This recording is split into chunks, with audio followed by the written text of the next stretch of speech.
welcome to the show. If this is your first time, don't worry, I'll be gentle. Oops. Anyway, today's one of those videos where I talk about a niche trilogy. That's right, I'm looking at...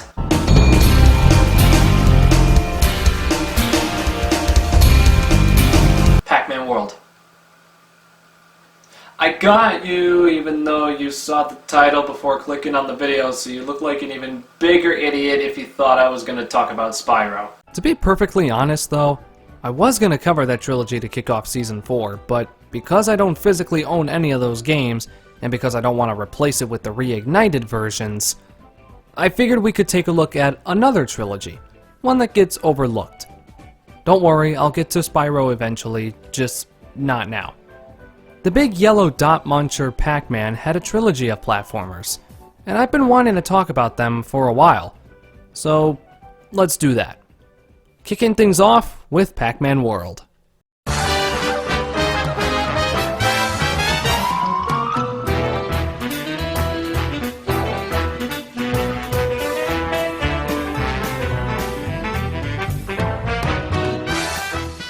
Pac-Man World was published and developed by Namco. The platformer was released on October 15, 1999 for the PlayStation and Game Boy Advance, sandwiched in there between CTR and Spyro 2. The GBA version was released in 2004 and handled by Full Fat, who also ported Billy and Mandy to the system, which means poorly compressed console music.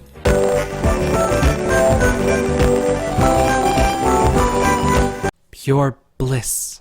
Now, don't get mad, but I wasn't able to record footage for Pac-Man World on my PC. I tried 2 recordings and the first one turned out fine, but the second one gave up on the first boss, so I will be borrowing a long play video from this YouTube channel. The link to the original upload will be in the description.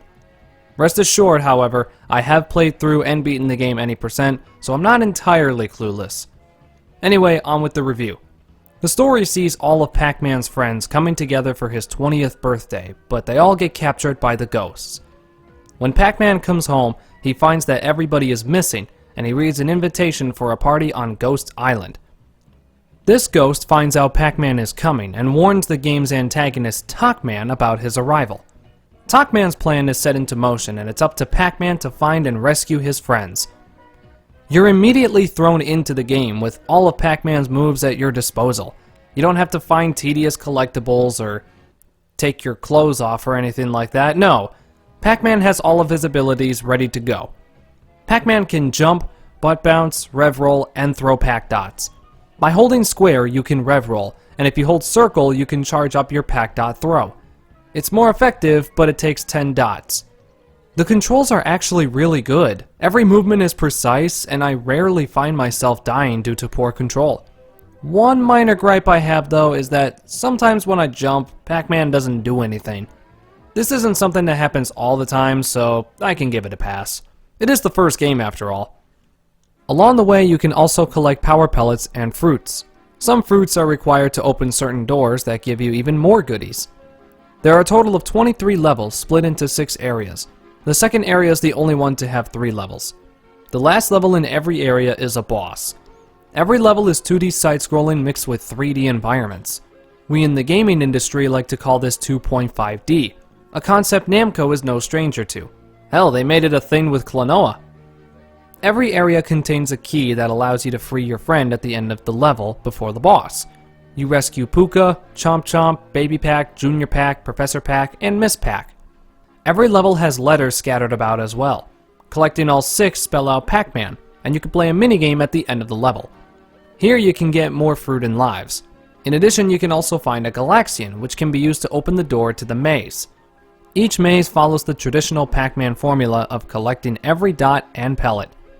The music for this game was composed by Tommy Tallarico, who did a phenomenal job.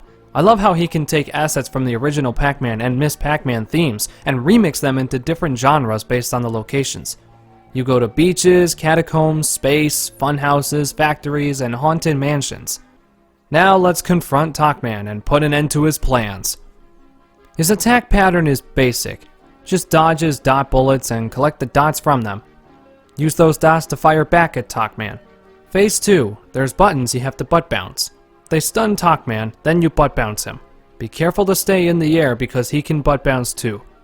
Phase 3. He'll occasionally butt bounce, then he'll rev roll. You can either rev into him or get out of his way and wait until he's tired. Do this 4 times and Pac-Man is defeated. We get one final cutscene showing that Pac-Man was being controlled by a ghost named Orson. He complains about nobody liking ghosts, and Pac-Man grabs a pellet and chomps him. You get no sympathy from the big yellow testicle. Anyway, that's the game. But wait! There's more! When you return to the main menu, you can replay the mazes you unlocked. You can also watch the credits and a bloopers FMV if you 100% the game. You know what else you can do? You can play the original Pac-Man! Yes! But other than that, that's really it. The levels in this game are quite challenging, and there is a greater reward for if you rescue your friends. They help you out during the final fight against Pac-Man. So as the first installment in the Pac-Man World trilogy, and as the game that commemorated Pac-Man's 20th anniversary, this was a decent game. Sure, it has its flaws, but it can still be fun to come back to and play. The platforming is good, the controls are solid, the music is beautiful, and the graphics look good too. For a first attempt at bringing Pac-Man to the platforming genre, this game holds up really well. Pac-Man World gets 5 out of 10. Now I know I said 5 out of 10, and I know I gave it praise, but that's because average games can be good. Wow, not bad for ad-libbing. Good job, me. The first Pac-Man World showed some signs of potential, which for an anniversary game is a fine achievement. Anniversary games tend to fall flat on their face due to them just being half-assed cash grabs. So it's nice to see a decent anniversary game for a change. Eventually, the 6th generation of gaming rolled around, and Namco decided to give this game a sequel. Would it improve on the flaws, or would it become another Jak 2? Join me next time when we look at Pac-Man World 2.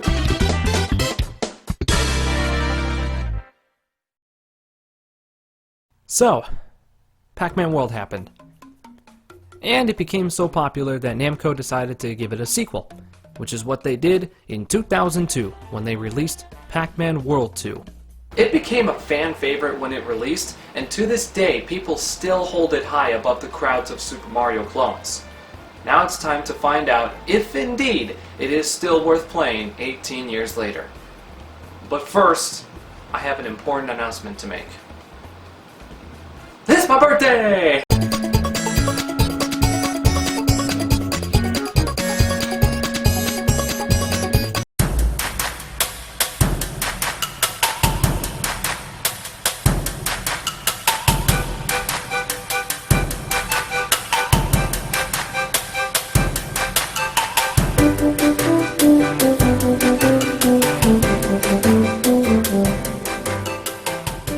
Pac-Man World 2 was developed and published by Namco USA. It was released on February 24, 2002 for the PlayStation 2, Xbox, GameCube, Game Boy Advance, and Microsoft Windows. The GBA version was put into the hands of DSi Games and Full Fat.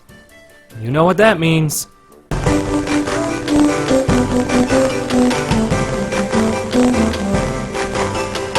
It's almost as if I can't hear anything now. That's because I can! So the story this time around is that the ghosts sneak into Pac Village in the middle of the night. They take the golden fruit from the tree, freeing the almighty ghost named Spooky. Spooky then orders the ghost to take the fruit.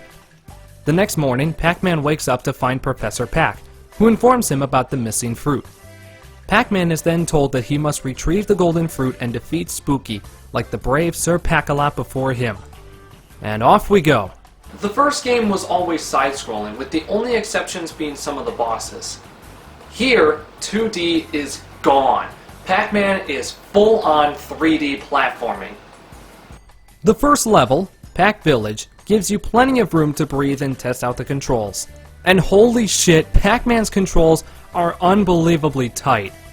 Like the first game, every movement feels precise, and attacking enemies with the butt bounce feels so good. If you fuck up, you can't blame the game. Well, I suppose you still can, because while the controls are good, the camera, on the other hand, is not. The camera can a lot of times become extremely unreliable, and this often leads to leaps of faith. Pac-Man has his moves from the first game, except you can't throw Pac Dots anymore. In its place is the ability to drop kick while in the air. This allows you to hit boxes above you. This also becomes viable later on in the game.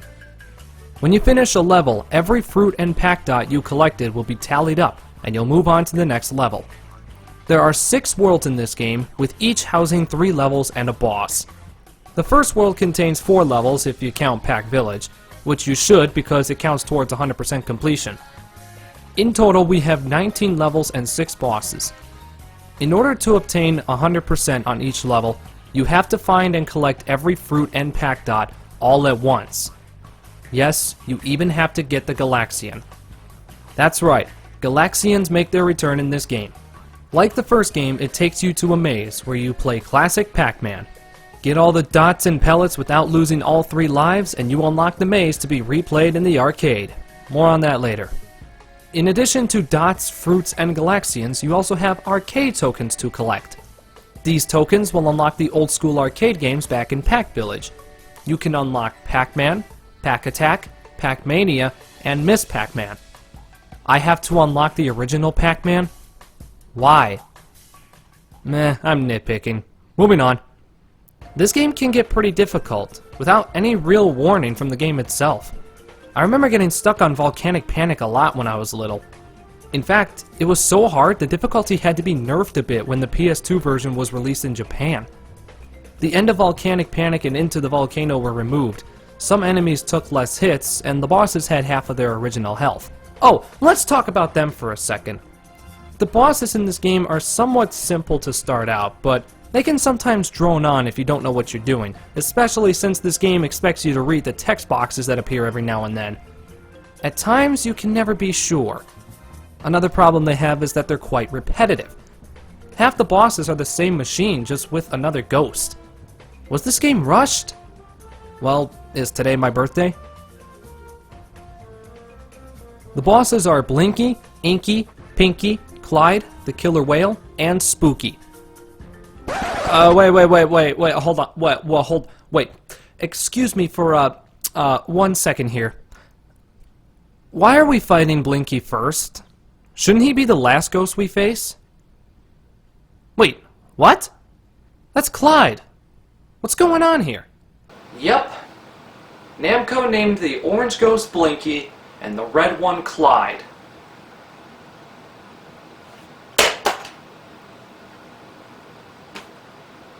For anybody who played the original Pac-Man, playing this game and seeing this will just confuse them. Want to know the best part? This wasn't the first time Blinky and Clyde were swapped. It would happen again in World 3, and it even happened in Pac-Man Arrangement. How did nobody look at this and go, something's off? But that's the least of my worries. Why?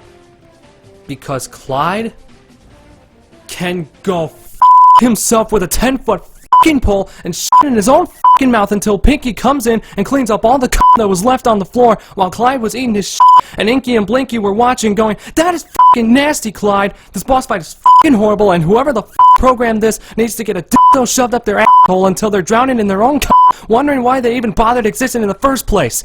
Fuck!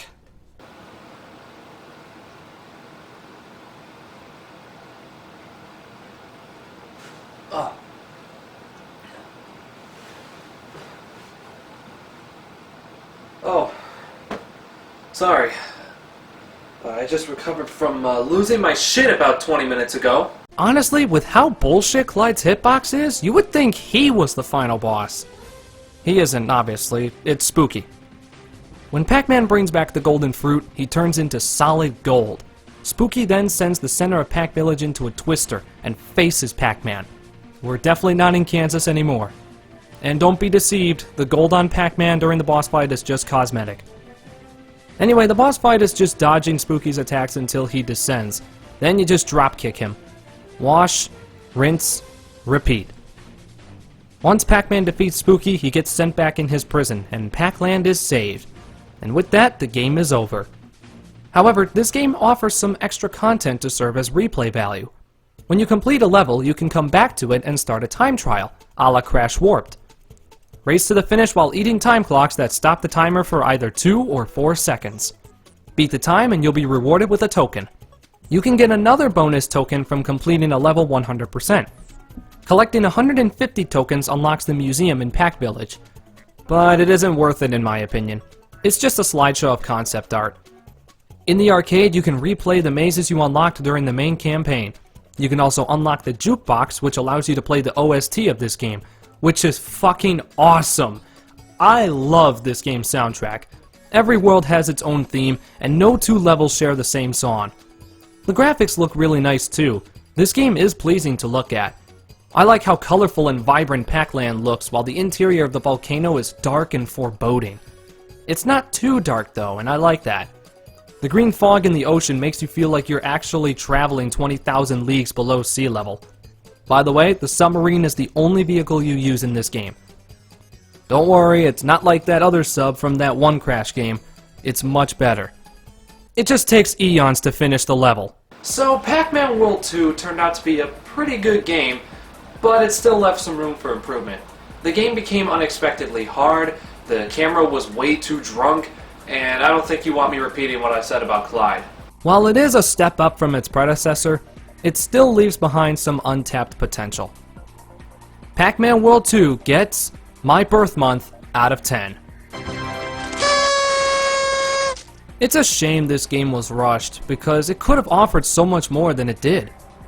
Nevertheless, it was still an enjoyable experience, and in my opinion, is worth a go in 2020.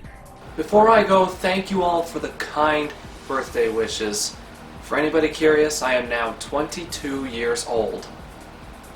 I still feel like I'm 12. Anyway, Pac-Man World 2 was not enough of a success for Namco to continue the series and make it a trilogy. This meant that Pac-Man World 3 was left in the hands of a third-party developer. Not just any third-party developer, mind you, but the third-party developers known as Blitz Games.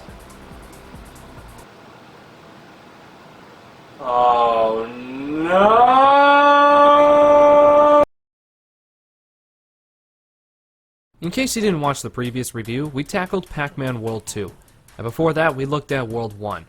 These were fairly decent platformers, but both showed many flaws and therefore left room for improvement.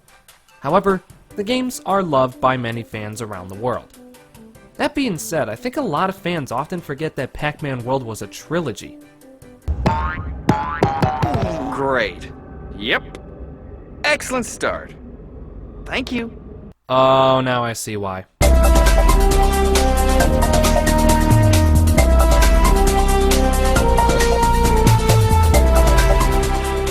Pac-Man World 3 was developed this time by Blitz Games, known at the time for developing the Fairly OddParents Break Into Rules, as well as some other dumb stuff. They made iCarly? Pac-Man World 3 was released on November 15th, 2005 for the PlayStation 2, Xbox, GameCube, PSP, Microsoft Windows, and Nintendo DS. This game has become a little infamous for being one of the worst of all time, and let me be the first to say this to people who think that. You are stupid. Sure, Pac-Man World 3 isn't the greatest game ever, but at least it's not worse than E.T. on Atari 2600 like many people are claiming. Like, come on guys, did you even play the game? But enough making fun of people who don't have a clue what a video game is. Let's check this game out and see if it is indeed bad. Hold on. This is our title screen? It's just the logo with the background that looks like Bye Bye Blimps. There's nothing going on here. Alright, let's move on from that. Blitz can't be that lazy, can they? Okay, wait. You're telling me that 3 years after the events of World 2, everybody moved elsewhere, Sue closed the arcade, and the Golden Fruit were taken down? Way to stay consistent, guys. Revisiting World 2 quickly, after beating the game, if you go back to Pac Village, you can actually see the Golden Fruit back on the tree. It's what we gamers like to call attention to detail. I'll be using that term quite a bit, so get used to it. This opening cutscene is a good example of paying no attention to detail. Sue's arcade is gone. All the Pac people we saw at the end of World 2, they're gone too. Chomp Chomp, nowhere to be seen. The Golden Fruit, removed again. So by the logic of World 2, where the hell is Spooky? I mean, last game he was freed by the ghost taking the fruit off the tree. Here the fruit are gone, yet Spooky is MIA. It just all feels so...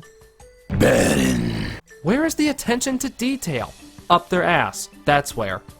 Moving on. Did someone say cake? Pac-Man is talking after being mute for 2 games.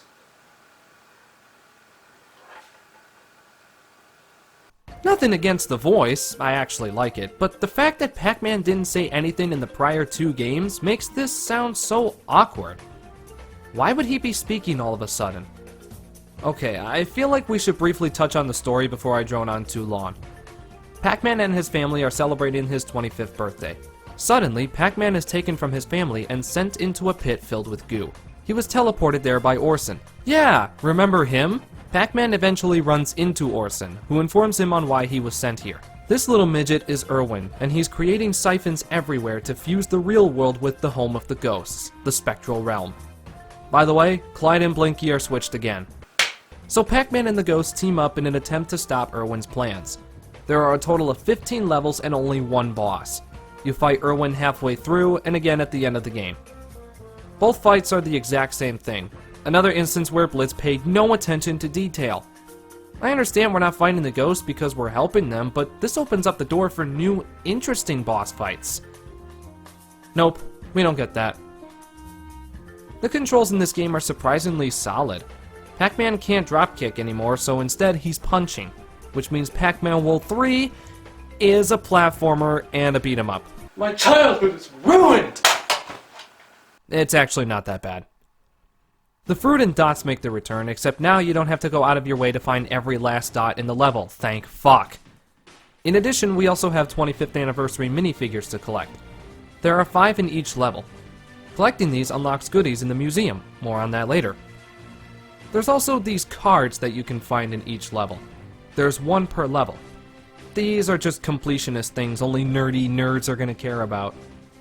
These gems enable the Pac-Dot chains. Occasionally the game will stop Pac-Man and you'll be forced into a battle against the spectral monsters. Chomp them with the power pellet and you can move on. Throughout the game there will be puzzles to solve, as well as Galaxians making their return. The Galaxians take you to what the game calls Virtual Pac-Man. It's classic Pac-Man, except the ghosts look weird. Every now and then this thing comes in and adds more dots. What an asshole. Anyway, one thing you'll come to discover about these levels is that they are insanely long. Like, just end for fuck's sake. I know Yellow Pac-Marine exists, but come on, not every level has to last 7 minutes. Pac-Man travels through the Wastelands, the Outpost, the Spectral Realm, Gokeka, and Zephyr. No, not that Zephyr. That's making me want to play Spyro 2 now. The first siphon has been discovered. How do we knock it out? By playing Virtual Pac-Man, of course. Completing the maze destroys the machine creating the siphon. Alright, first boss.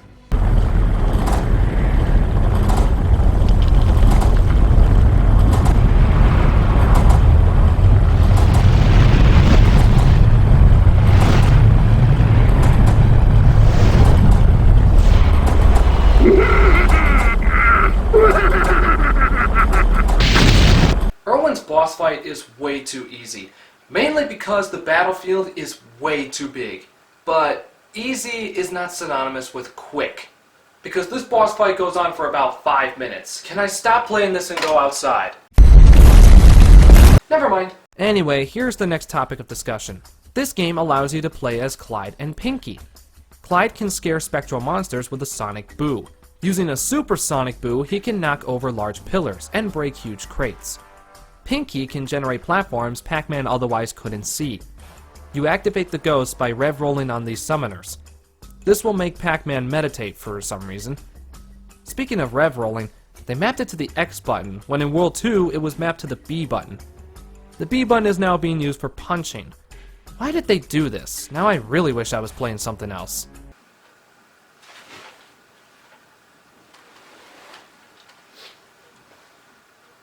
Soon, Killer Killif. Soon. You may have noticed I'm not using any of this game's soundtrack, aside from the maze theme. There's 2 reasons for that. 1, it rarely gets played while you're playing the game. 2, it sucks. The new antagonists do not look like they belong in the Pac-Man universe. Just look at Irwin. Also, this guy disappears after level 5. Where did he go? Is he dead? Did we kill him? Did he check out? I don't blame him. Let's go back to the dialogue in this game. And to my surprise, it's actually not bad. People are gonna have different opinions about Pac-Man talking, but he actually has some memorable dialogue. Details of my sector's energy should be between me and Miss Pac. Thank you very much. Ah, he's referencing sex. In a fucking E-rated game. I don't know why they made Clyde sound like a New Yorker. This birthday cake's delish, Mrs. Munchie. God, this game could have been a whole lot better, but Blitz decided to add too much. Why are they trying to fix what wasn't broken? Anyway, after the final boss fight with Irwin, he falls, or in this case ascends, into his machine and it explodes. Pac-Man gets sent back home and he chases the ghosts. Game over. After completing the game, or before, you can go to the museum. Here you can look at concept art, character descriptions, and the chronological timeline of the games. You can also watch an interview with the original creator of Pac-Man. Funny little glitch here, if you butt bounce at just the right time, then trigger the interview, your controller will vibrate throughout the video. I'm pretty sure this is not supposed to happen. The museum also allows you to play the original Pac-Man, as well as watch this trailer for Pac-Man World Rally. But not on the GameCube version though. You can still play Pac-Man, but the World Rally trailer is nowhere to be seen. So, that was Pac-Man World 3. It was a pretty big mess. However, there are different methods of gameplay here that worked really well. Unfortunately, these rarely occur due to the rest of the game just not being memorable. None of the areas make me think of Pac-Man, the main villain doesn't look like a Pac-Man character, and the soundtrack sounds so bad you barely hear it. This makes me wonder what this game would have been like if Namco didn't give it to somebody else. At the end of the day, this was not a good game. Pac-Man World 3 gets 3 out of 10. I honestly would still play this game over the Wii version of Sonic Unleashed. I'll play this sooner than Twinsanity. I'll play this sooner than Enter the Dragonfly. But is that saying much? Now for something you've seen literally everybody else do at the end of a trilogy retrospective. My final thoughts. The best choice is Pac-Man World 2. It's a fun little platformer, has a great soundtrack, and puts a big smile on everybody's face, not just the big yellow testicle. The game, however, left a lot to be desired. A close runner-up would be Pac-Man World, a fun side-scroller with unique level designs and perfect emulation of the original Pac-Man. The weakest one for sure is Pac-Man World 3, the perfect example of don't give your game to somebody else who's going to pay no attention to detail and just completely forget about what made the other games so good. Another third game that falls victim to the IP just being sucked dry. The games that followed were very lackluster and in fact just plain terrible. However, Namco was not done. They teamed up with SmartBomb Interactive to make what I consider to be the calm before the storm. In 2006, Pac-Man's next game was a kart racer? 2017 is home to my most popular review I ever made, Pac-Man World Rally. And I used to praise how that review turned out. But that's no longer the case. I've always had that chip on my shoulder that told me to go back and patch things up. And what better time to do that than right after covering the trilogy that this game is named after? Unless you live in Europe and you just had Pac-Man Rally. Yep, another revisit.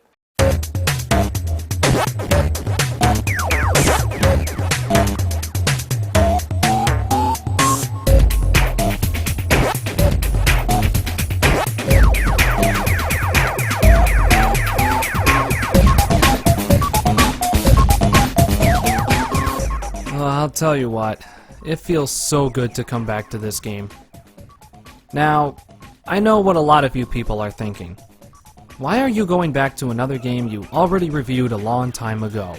Because this is my channel. When you make the reviews, then you can make the rules. Now then.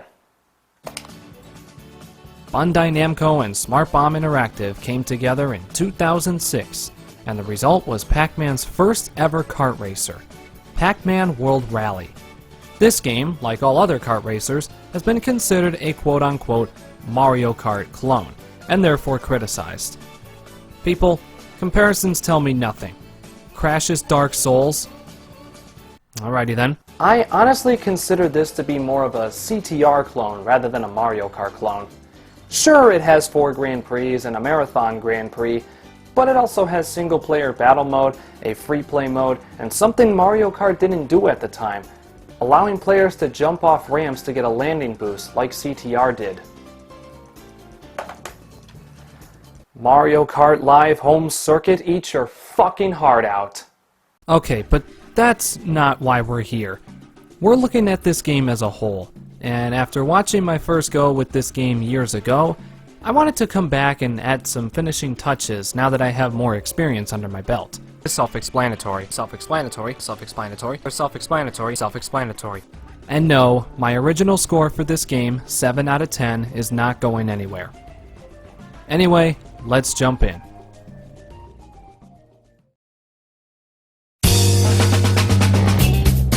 Sadly, we don't have a story going on here. It would have been nice for them to try something, but I guess we're better off with what we have.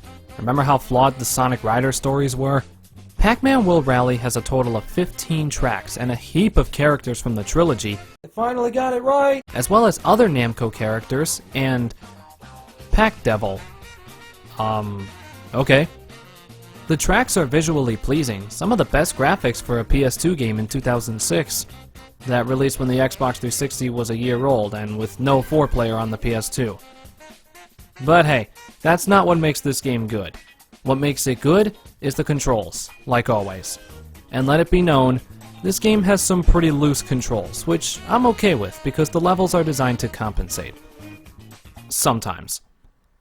Going back to the controls, I really like how this game plays. The power sliding feels good, the jumping off the ramps feels good, and turning into the Pac-Mobile also feels good. By collecting enough Pac dots, you can turn into the Pac-Mobile, which turns your opponents into blue ghosts, allowing you to chomp them. Unless you're miles ahead.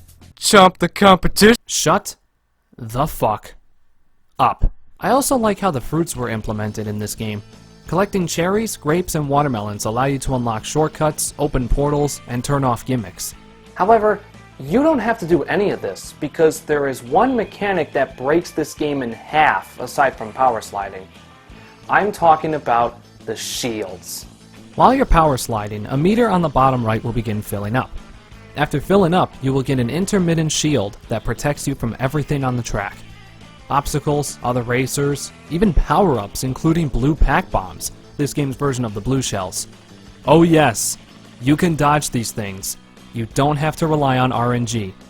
Mario Kart, why aren't you taking notes? So now you see why power sliding is incredibly overpowered, and why I think this game is like CTR. Now let me briefly touch on the soundtrack. It's fucking awesome. Tommy Tallarico returns to compose it, and my god do these sound amazing. I say that a lot about video game OSTs, I know. I may play the drums, but I don't know a damn thing about music analysis. But in all seriousness, I recommend you check out the soundtrack for this game. Moving on. Progress through this game is simple. You start with the cherry and grape cups, unlock 3 more cups, and unlock a character. Repeat 3 more times. Yes, I said 3, because after beating the hard difficulty, you unlock Nightmare Mode. Which gives you jack shit. But hey, it's there, I guess. Once you complete the circuit mode, you can head to the arcade mode, as well as the time trials. And yes, unlike CTR on PS1, CNK, or Mario Kart on console, this game has single-player battle mode. As somebody who has no friends, this is perfect for me. The battle modes are pretty fun too. Deathmatch, last cart driving, free-for-all, the simple stuff. The battle mode also has Binge, a fruit collectathon, and Classic, a Pac-Dot collectathon. Pretty standard, and something Mario Kart would pick up on with coin runners. And there's more. Turning into the Pac-Mobile and chomping enough blue ghosts in the Grand Prix unlocks more power-ups. Black Pac Bombs, Ice Dragons, Sir Pac-A-Lot, and Galaga ships. So, I think that's all I can really say about this game without repeating what I already said 3 years ago. Essentially, this game is just another Mario Kart, no, another CTR parody. Luckily for us, however, we have a lot more stuff to talk about in the PSP version of this game. So let's have a look, shall we? Well, for starters, this frame rate... yeah, there is none. Well, that's just lovely. Essentially, we have the same characters and tracks, but now we have more stuff. How much more stuff? Well, we have 2 more characters, 2 more battle arenas, a challenge mode, and the biggest thing, an exclusive track, Subterranean Speedway. This track is in the Classic Cup and is inspired by Dig Dug. I praised it back in my old review, but now, it can stay on the PSP. And that's pretty much it. I mean, I can get into other details about this version of the game, but I'd be here for longer than I should. Besides, I'm not trying to drone this on for too long. I will say this though, it is a good alternative to the console version. If you're willing to put up with only 6 racers, DS download play-esque multiplayer, a choppy frame rate, and even wackier physics than the console version. If you want to pick up this game, I'd grab it for either GameCube or PC. Pac-Man World Rally on the PlayStation Portable gets 5 out of 10.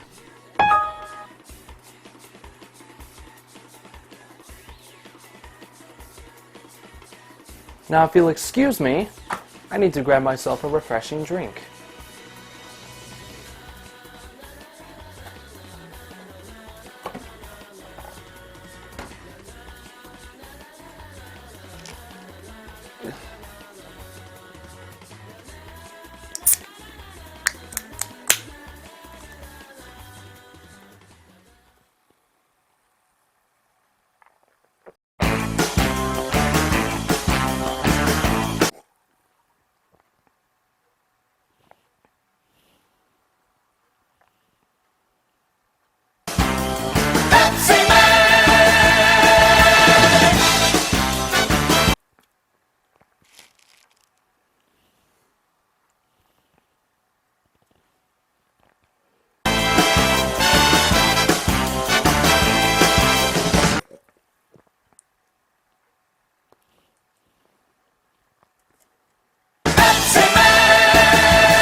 Who the fuck are you?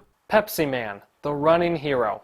This one is kind of an out of left field game for me, as I have absolutely no idea how or where I discovered this game. Pepsiman was the official Pepsi mascot in Japan during the late 90s and early 2000s. His commercials saw him rescuing citizens by quenching their thirst with Pepsi. Thanks. He made an appearance as an unlockable character on Fighting Vipers in 1996. Eventually, he would get his own video game in 1999 when developers KID made Pepsiman the running hero.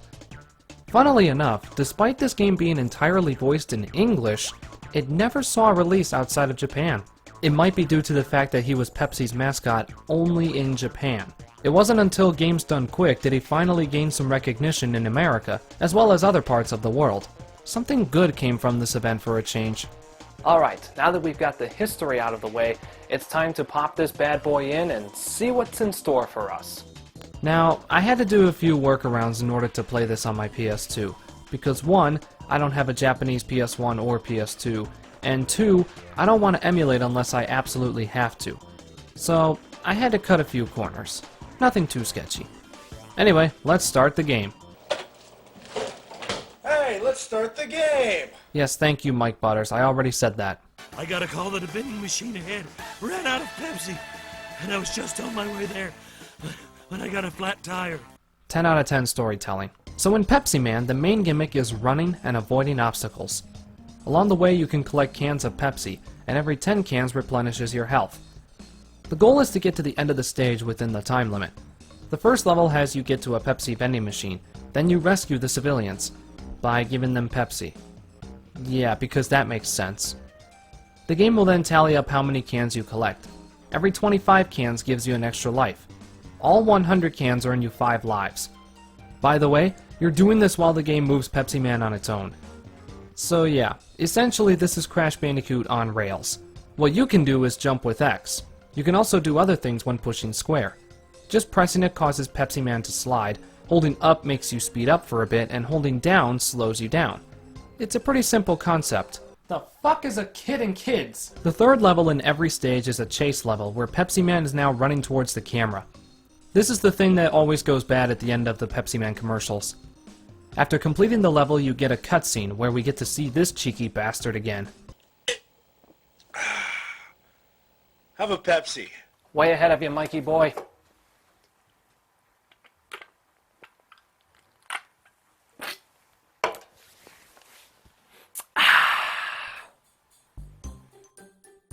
Next stage. We do the same thing, only we're now in New York City and dodging more obstacles. I should probably mention the controls. I don't really know what to say. They're not entirely bad. And the soundtrack is really good too, provided you find yourself a copy in which the music works. It's just the Pepsiman theme song remixed in different styles, so it's not too special. Next up, Texas. Here we dodge a bunch of trucks, angry bikers that you never see if you keep boosting, and Buffalo. Hold on. Where is the Japan? This game is a Japanese exclusive, right? I mean, this is Japan's Pepsi mascot after all. Why do we not go to Tokyo or Osaka or fuck, even Mount Fuji? That would have been funny to see, actually. But no. We get downtown San Francisco, New York City, Texas, and Pepsi City. Yeah, the final stage is a city entirely themed around Pepsi. And why are people deliberately trying to kill Pepsiman? Do you want me to help you or not? It's just so weird. Why is any of this a video game? And why was it released only in Japan? Nobody speaks any Japanese at all. All the locations are in America, including Mike's house, and even the options in the main menu are in English. All that is Japanese here are the subtitles and Pepsiman himself. Whoa, what's this? We're Tony Hawk now? And wait a fucking minute, we're now rolling around at the speed of Pepsi! When you get through all 12 levels in this game, you are greeted with one final cutscene, where Mike celebrates like his favorite football team won the Super Bowl. Everybody Pepsi! Drink Pepsi! Then you get a shot of his room being littered with way too many cans of Pepsi. Like, holy shit, that much Pepsi is too much for a human body to handle. Mike, how are you still alive?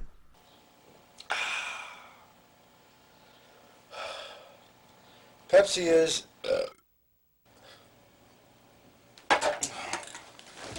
Excuse me. Oh, never mind. Looks like you're about to piss your bladder out from all that Pepsi. Completing the game allows you to use an alternate skin for Pepsiman, which is based off the original label, and even the cans get this makeover. The vending machines too! There are 100 cans in each level, excluding the chase levels. Collecting them all unlocks a wireframe version of Pepsiman, which is pretty cool. Anything else? Nope. That's about it. The main game is done in about 15 minutes, and going back through to grab all the cans doesn't take that long either. Beating all of the times doesn't give you anything, so it leaves behind a lot of replayability, which is probably why most people consider this to be nothing more than a product placement. A game that was solely created to cash in on those who love video games and Pepsi. Yet, it's still a fun little game to play, if a little stiff and hard. I don't know what it is. Whether it's the satisfying feeling of collecting every can, or Mike Butters being our god and we all must worship him, this game still finds a way to bring people back. It might even explain why speedrunners can't get enough of it. During the game's done quick run in 2016, it became the most viewed game on Twitch. This was thanks to the stellar gameplay and commentary by the Boyks. I recommend checking out one of his runs during your spare time. But other than that, I have nothing else to say about this game, so I'll end with this. While this game can be frustrating at times, the simplicity of just jumping in and having a good laugh is something this game manages to succeed in. However, the lack of replay value leaves a lot to be desired. This game isn't necessarily bad, but just random. Yeah, that's probably the best way to sum it up. I haven't mentioned yet that the hitboxes are incredibly unforgiving. You'll think you're in the clear, then all of a sudden... This is one of those games that you can't really call good. It is just a product placement in the grand scheme. But what the hell is up with these scores? 25 out of 40? 90 out of 100? B-, 2 out of 10? Those guys must be Coca-Cola lovers. Out of all of those scores, I feel like the first one makes more sense. But even then, I think that's a little bit generous. So I'm gonna set the record straight and say Pepsiman, the running hero, gets 4 out of 10. And look, I know many people enjoy this game, as do I. But the fact of the matter is, this game offers very little to the player to keep them hooked. This is one of those mediocre games where the random events and breathtaking acting by Mike Butters make it good for a laugh or two. They're also great distractions to the average viewer who is unaware of just how simple and short this game really is. Alright, while everyone screams at me to review Crash 4, I'm actually going to take a break from video games and find a YouTube channel to binge. So, let's see what we got here. Who's this Timmy Larson kid?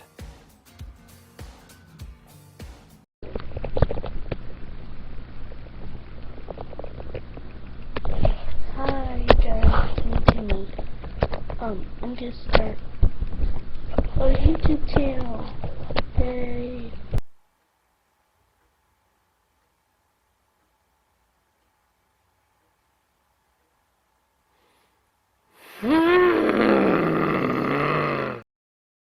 You ever stumble across a YouTube channel and instantly regret doing so? This kid takes the cake. Now, look, I understand kids love starting their own channels. That's how I got my start. But if you have absolutely no knowledge on how to do anything that's even considered making a watchable YouTube video, don't upload it. This is Timmy Larson. He's 11 years old in these videos. He's from God knows where, and every now and then his cousin will appear. She adds nothing. If anything, she's a nuisance. Timmy uploaded a whopping 54 videos between 2014 and 2015. All of his videos were recorded on his laptop, it seems. A fraction of his videos are titled webcam video from date/time. At least name your vlogs, kid. I watched all of them, and I'm gonna go through all of them for you. Before I do, I'd like to mention this.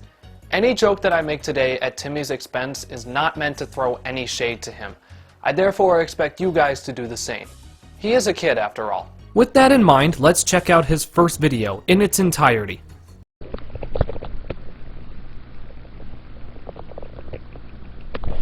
Hi guys, I'm Timmy. I'm gonna start a YouTube channel. Yay! So, my first video will be a Let's Play of Crash Bandicoot 2.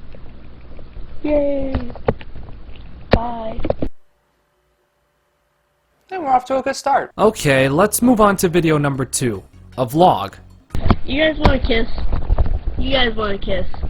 Oh, come on, I know you want to kiss. Okay, come here. Come here. I want to kiss. I want to kiss! Stranger danger. Let's check out video number 3. I Sawn the Animaniacs theme song. It's time for Animaniacs and sing to the max. So Animaniacs is all effect. Bye. Well, that went as well as could be expected, didn't it? Okay, video number 4, another vlog. Yeah, nothing special taking place here. Let's just move on. Video number 5 is a reaction video. He is reacting to a video from a series on YouTube called Animated Atrocities. And that's literally it. He just sits there. He says a few things here and there, but other than that, he's just sitting there, watching the video. Also, no, YouTube is not fucking with your eyes. The frame rate on these videos is non-existent. Okay, on to video number 6. And now we're going into level 3. No, the video didn't freeze, the game did. And that's the video. Number 7. I really need some likes. So far, I don't have that many. I need some subscribers. You know, when you tell your one viewer to like and subscribe, chances are they're not going to do that.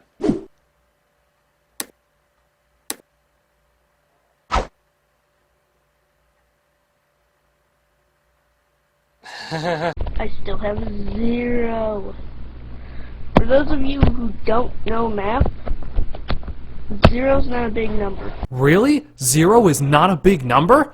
I did not know that! Video number 8, Sonic and Tails. Nope, I'm not even gonna bother. Next one, Sonic vs. Tails. Big nope. Hey guys, it's me, Sonic, and me Tails. Oh my god, no more Sonic! Video number 11. He's just going through his collection of PS2 games. Movie. What? I'm a big fan of Tom and Jerry. So what? I think everyone on the planet is a big Tom and Jerry fan. You have nothing to worry about there, kid. Okay, let's just move on. Anybody noticing a pattern with these videos? They're just 6 minutes of nothing. Fuck me. Come on, Timmy. Give me something. Next video. If you go in the bonus round, you die right when you start off. You can reset the timer. Okay, resetting the timer via dying in the bonus was something I did not know.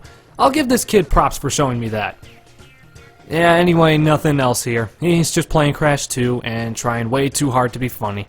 Let's move on. And we're back to singing the Animaniacs song. Guess how well this goes. Alright, next video.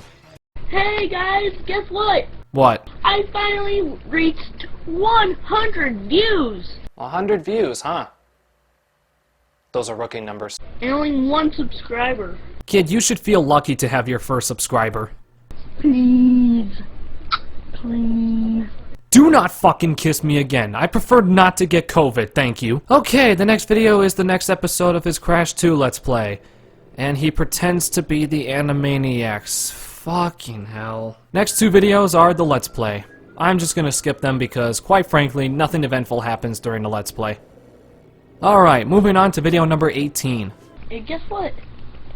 I have 2 subscribers. Wow, 2 subscribers? You're climbing the ranks now. Hey Bob, I'm making a video. Oh great, now he's talking to his mother. Oh, don't worry, Mom. Nobody's watching your son's videos. And I'm sorry for yelling so much in Let's Play Crash Bandicoot 2, Part 7. Wow, way to spoil some potential that you had in a future episode of the Crash 2 LP that you didn't upload yet! Number 19. I want a lollipop. Stop, Luigi, I'm bored. Me too, but I want a lollipop. What in the reality-bending fuck am I watching right now? Yep, skipping these videos too. Video number 24. Roblox. Do I even want to know? Christ, this frame rate is driving me crazy.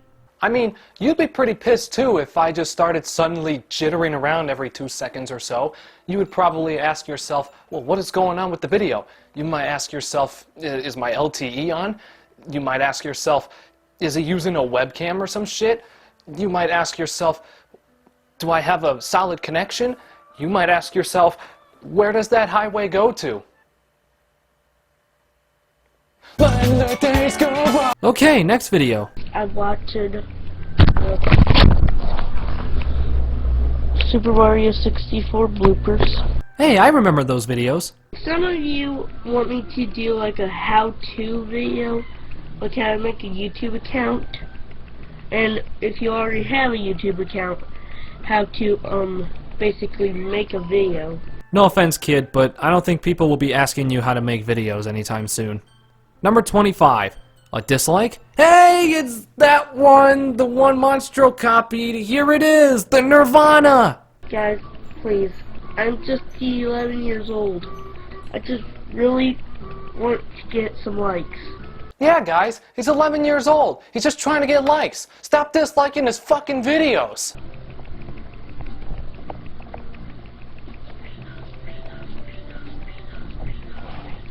So, you ending the video or what?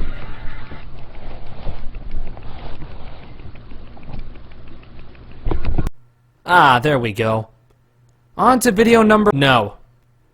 Number 20... No again. Number 28... Okay, Timmy, this needs to stop! What's next? Oh my god, this kid is gonna make me start hating this theme song. Number 30. A review. A review? I hate this game. Okay, next.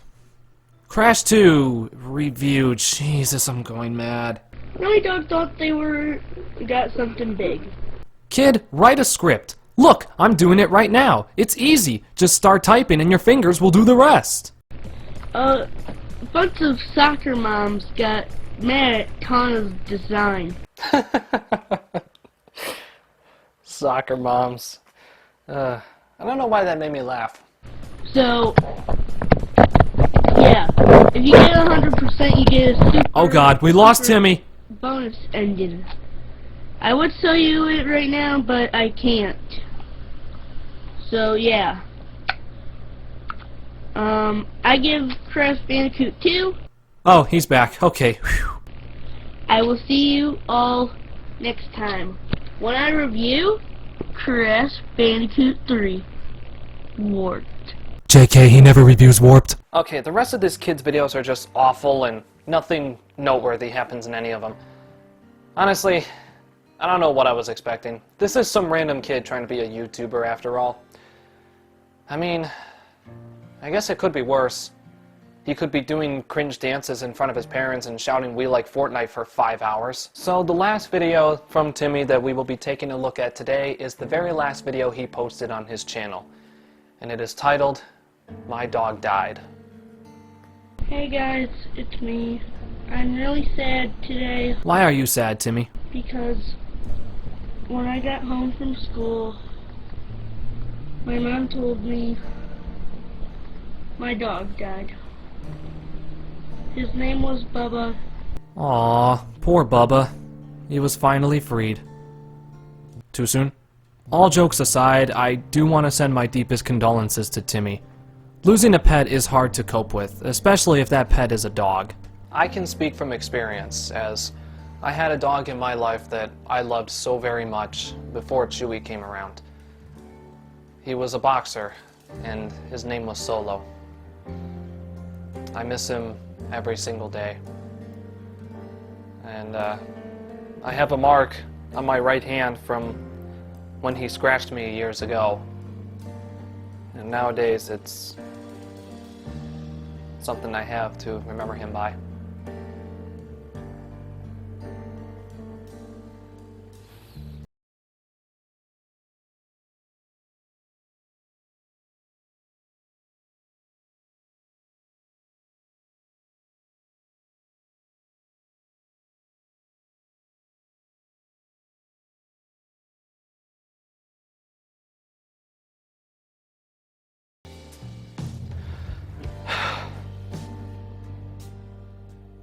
What I'm trying to say is, always have a place in your heart for your pets after their lives. As you grow older, you will have to move on and let go. The sooner you do, the better off you will be. That got very deep and sad. I am really sorry. So yeah, kinda tough to end your channel with such a video, but you know, some things are more important in life. Despite everything I said throughout this video about all of Timmy's videos being laughably terrible, I still find myself liking them because of how bad they are. So in that sense, I guess he did something right if somebody like me is having a blast watching his videos. Well done, Timmy. I'm proud to be your 15th subscriber. Man, all that cringe watching has made me hungry.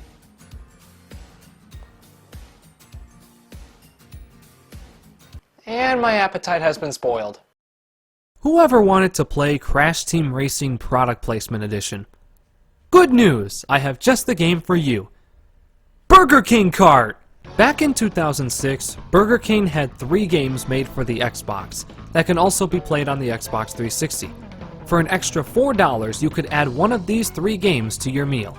I managed to acquire all 3 games from my local Burger King when I was a kid. And honestly, I wish I didn't. All 3 games were developed by Blitz Games. Yes, the same people who made this game.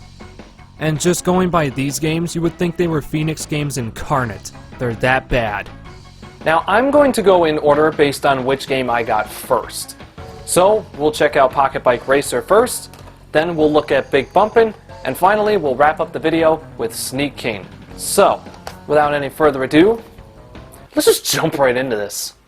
Okay, the first thing we see upon booting up the game is this. The king is riding his bike in front of a very obvious green screen. Cute, but I don't want to look at this ever again.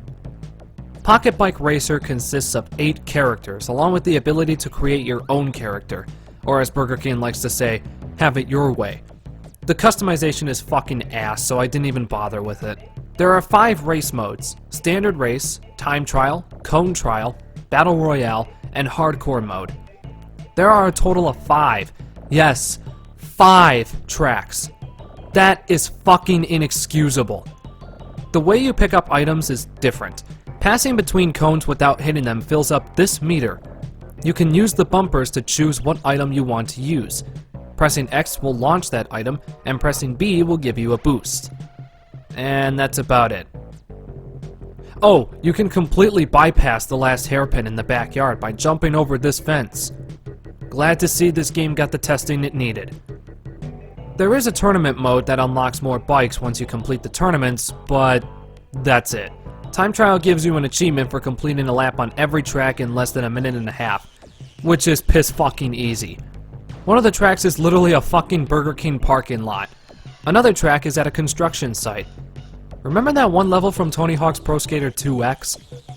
This is basically it, except with pocket bikes.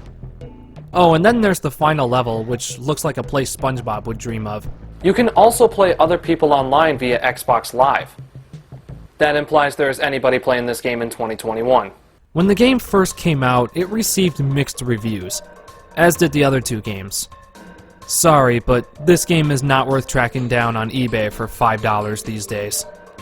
Pocket Bike Racer gets 3 out of 10. It is a pretty decent game, if you don't have Mario Kart.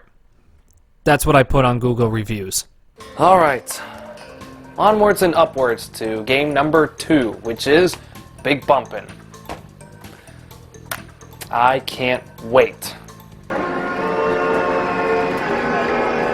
Oh, this title screen really wants you to play the game. Big Bumpin' is a minigame collection in the form of a bumper car carnival. Movement is done entirely with the left stick, with a charge map to the A button. There are 5 game modes: Own the Puck, Last Man Standing, Bumpin' Hockey, Shock Ball, and Power Surge. The minigames are split into 5 attractions, each housing 2 minigames. There's the Broiler, the Deep, Monsoon of Doom, King's Court, and the Icebox.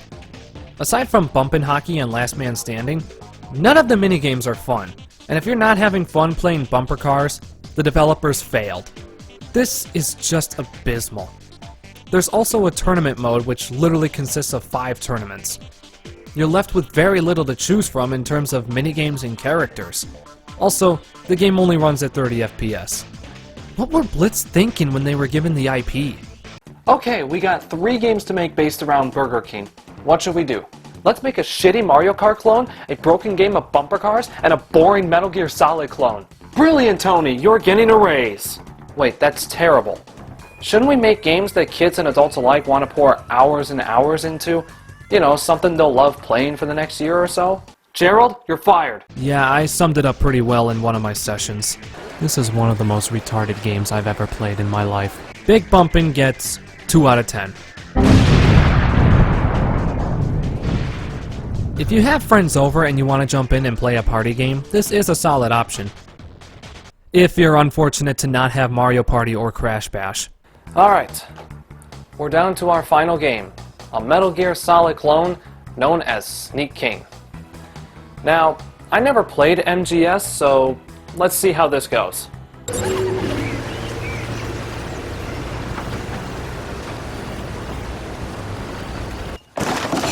If this is what Metal Gear Solid has to offer, then I'm not interested.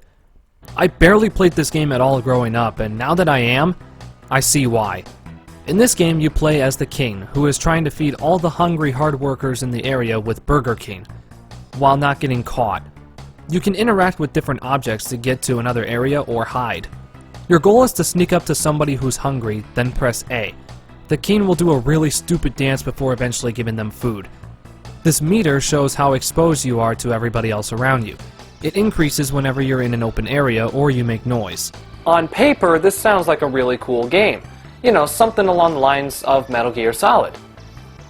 In practice, we end up with one of the worst video games I have ever played. I played the first area for about 15 minutes, and I honestly didn't want to go any further. There are missions in every area you explore. Oh yeah, there's more than one area. The main problem is that there are way too many missions. Look how many there are on the minimap. It's a mess. I'm honestly struggling to give this game a legitimate score, as it adds nothing to a formula that was already established by another, more popular IP. I don't want to give it a 2, as that would imply it's on the same level as Big Bumpin'. So, we're gonna have to go that low. For the first time since Lion and the King by Phoenix Games, Sneak King gets 1 out of fucking 10. God, this game is awful. Never again do I want to play a game that makes me want to play Shadow the Hedgehog instead. Do you know how impossible that is? Well, that pretty much covers the Burger King trilogy. Leave it to Blitz Games to ruin that franchise as well. I'm obviously kidding. Burger King cut their losses about a month after the games launched. These were just not good. However, they are nice to come back and replay once every year or so. You know, that reminds me. I've got this box right here that's full of once-a-year games that I've been wanting to talk about for quite a while. So, let's see what we got in here. Fairly Odd Parents Break Into Rules. Oh, not another one! Oh, yummy. Fresh meat for my butt. We all have those games that we find in our collection and make us go, oh yeah, I forgot about you.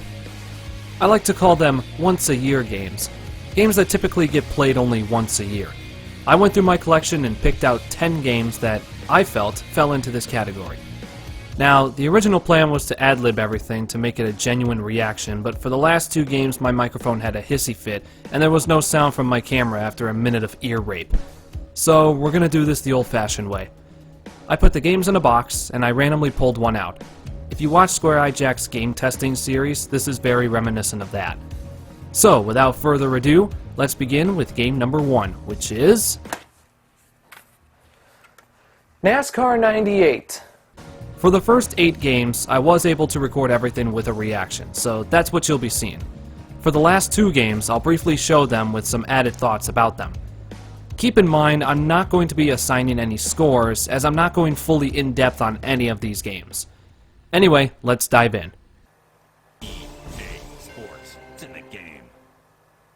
That shit always fucking scares me. I'm traveling down the road, I'm flirting with disaster. Alright, that's enough of that.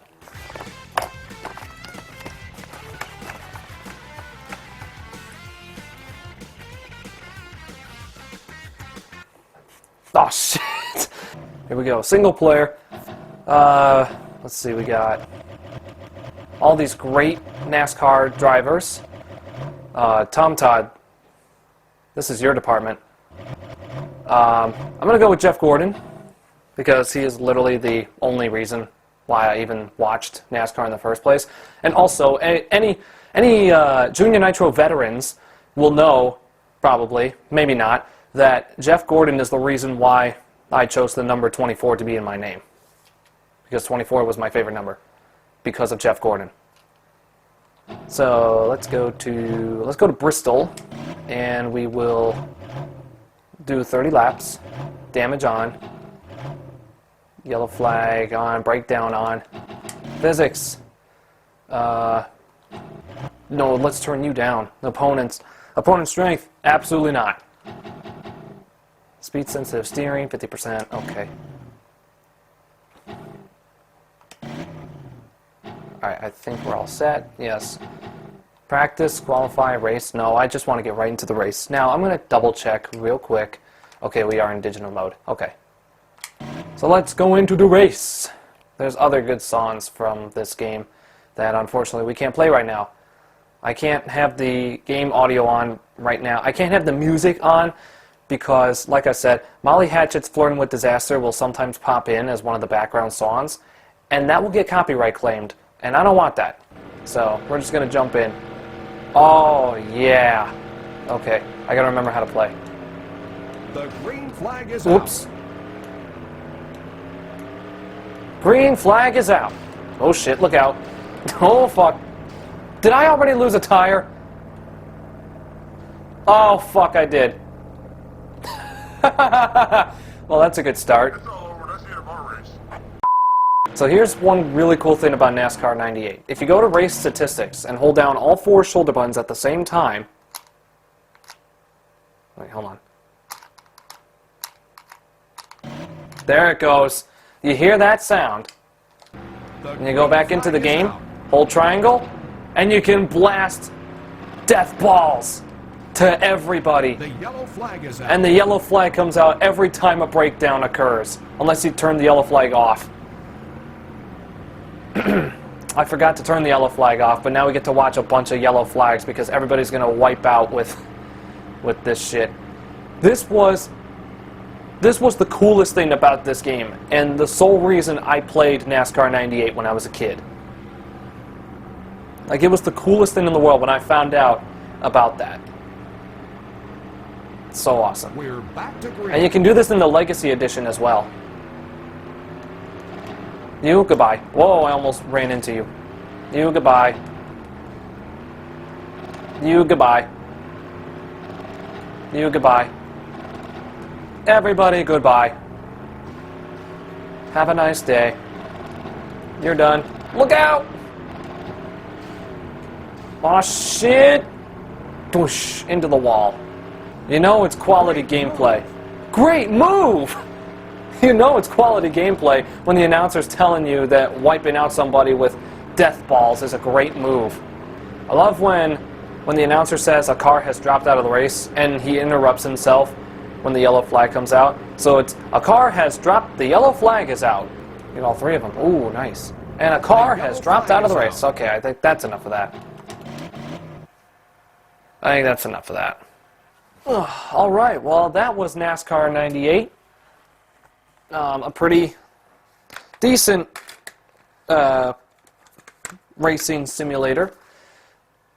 And once a year game for sure. I'm not really going to score these games because I'm not really going in depth with them like a traditional review. So, whatever. I don't even know. Let's find out what game number 2 shall be. Okay, here we go. I'm trying not to hit my mic. Game number 2 is...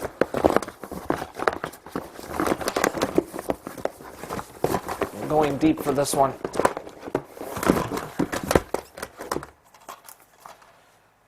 The Simpsons Road Rage. I don't even know if this will work.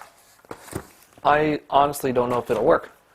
My disc is... I don't know if you can see that, but... yeah, that looks pretty fucked. I'm not even sure if it's gonna work. Wow, just lost. There we go. Focus is back. Yeah, this disc looks absolutely fucked. I'm not sure how well you saw all the scratches, but this is absolutely fucked. But whatever. Let's pop this into my PS2 and let's see if it'll work. Okay. It booted up. That's a good sign.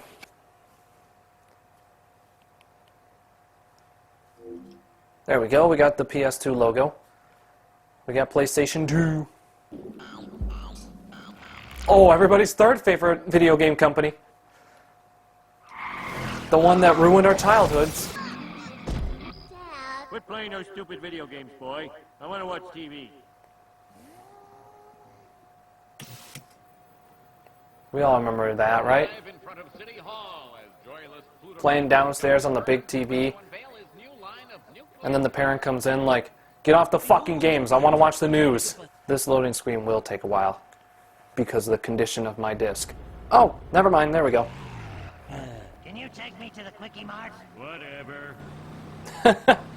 Whatever. I'm Homer Simpson. I'm Homer Simpson. Hey Marge, look! I'm in Crazy Taxi! That's totally not what Homer Simpson sounds like. So the basic premise... Hey, Homer. Careful, don't sit on my nachos. Just get me out of here. No questions, all right? I'll pay pay handsomely. So the premise of Simpsons Road Rage is Mr. Burns has launched a new line of nuclear-powered buses, as you heard in Kent Brockman's news report. Knocked that shopping cart right into that dude. Whoa! That bus just took out a cop!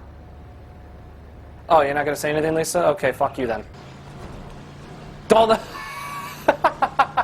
I love how they just fucking turn into rag dolls whenever they get run over. Thanks for the lift.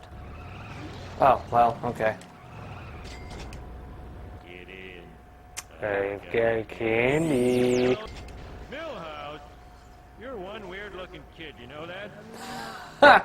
Sorry, Mr. Simpson. You got the dog! Shit, I'm not gonna make it. Not gonna make it. Whoa.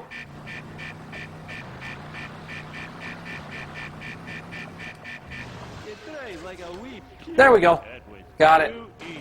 Still ain't tipping yet. I'm Scottish. Still ain't tipping yet. I'm Scottish. I probably just offended the Scottish. I'm so sorry. Shit. Oh, I ain't gonna make this. Oh, I thought I was winning. Yep, that's over. Game over. Oh well. Yeah, I think we're done here. Well, that was The Simpsons Road Rage, and yeah, despite the fact that it took forever to load because of the condition of my disc, honestly, this game is kind of boring, looking back at it, and kind of glad that this is one that only gets played like only once or so a year. So, yeah. Unfortunately, we didn't have as much fun with that game as we did in NASCAR 98, but hopefully that can change with game number 3, which shall be... Hoping we get more hoping we get the other PS2 games, so that way I can stay on the PS2. We got the Grim Adventures of Billy and Mandy. Wonderful. Which means I gotta flip over to the Wii. But my Wii is absolutely fucked.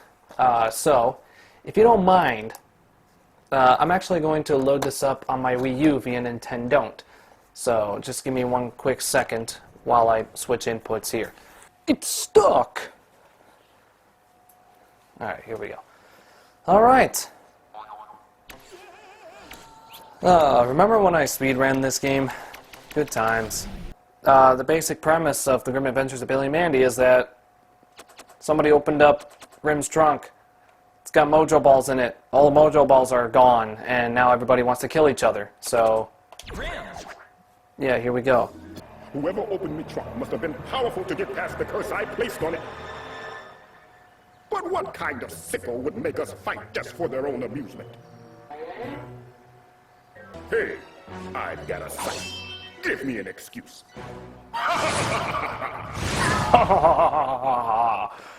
It's 1 in the morning. I'm sorry. All right, let's kill. Let's commit wanton destruction upon our foes. But I'm 3, 2, 1. Weird Al.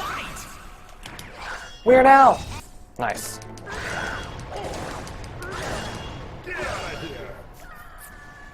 So what just happened was, I beat the shit out of Irwin. So, yeah. Who's bad? Grim's bad. Grim's bad. We should see if any fights have broken out of the pumpkin patch. Good idea. Where the fuck did she get jacked from a feather? There's a pumpkin!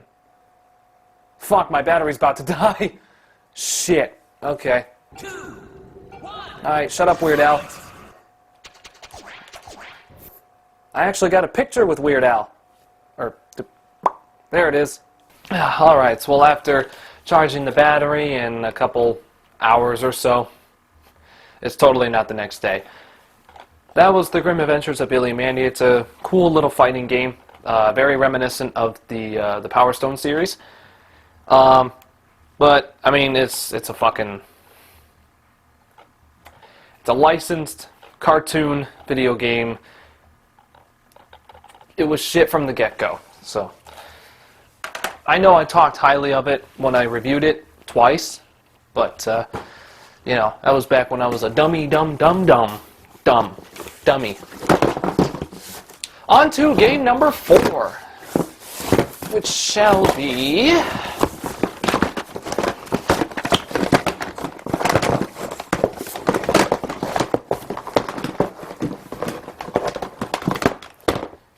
Sled Storm!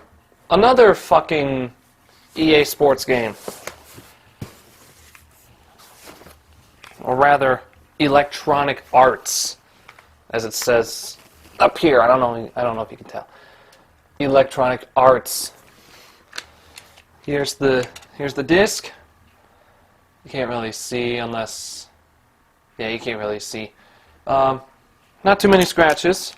In fact, there's hardly any. This is a pretty cool game. I wouldn't necessarily recommend it, but hey, let's just jump in and see what it's got to offer. And let's make it snow. Doesn't matter the song, because yeah. Econoline Crush, there's a lot of it. Easy Rollers and Jeff Dyke. 3, 2, That's totally not how you pronounce it, but whatever. Oh yeah, you can do tricks. If you hold one of the shoulder buttons, I believe either L2 or R2, or maybe both. Yeah, you can look back! You can do all other shit. As with any racing game, there are shortcuts and alternate paths. Well, shit. And yeah, this is Sled Storm. I have recommended this a couple times on the channel. Oh, Jesus Christ. Ooh. Let's hope Peter aren't watching this movie. Here's where the sharp turning with L1 and R1 actually do come in handy. There is a single player campaign in this game that unlocks more tracks and, you know, all that other fun stuff. But I don't have the time for that. Neither does anybody else in this world, to be honest.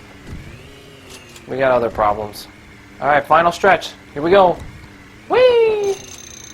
Extend the no-footer. Well, shit. Well, shit. And that's first place. Very nice. Alright, so that was Sled Storm. A nice little snowmobile game. If anybody's into snowmobiles, this is a neat little game for the PS1 that you can go and get for like $5 on eBay as of today. Seriously. Not a bad game, but definitely not one that should be played more than twice a year. So, it's not too bad. On to game number 5. We're at the halfway mark, ladies and gentlemen. And game number 5 will be...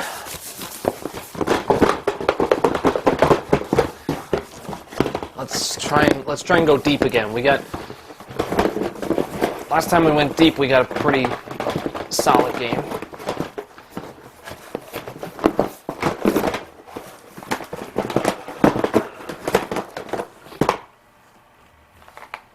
NHL 2K8 by 2K Sports. Yes.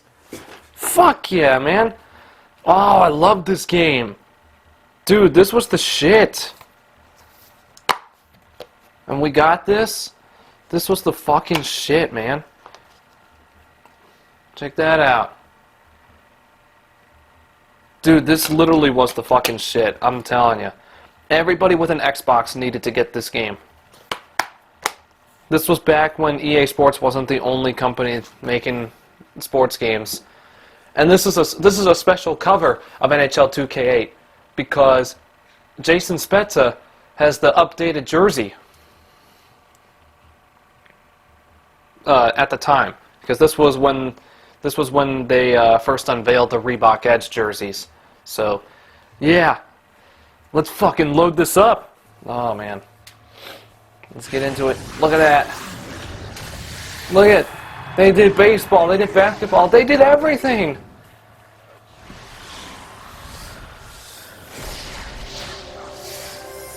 Visual concepts. And Kush Games Incorporated. Who the fuck? Okay. Oh, fuck, copyright. No. There we go. Got all of our wacky NHL teams here. No Vegas, obviously, because, you know. Oh, and also, you could play as retro teams.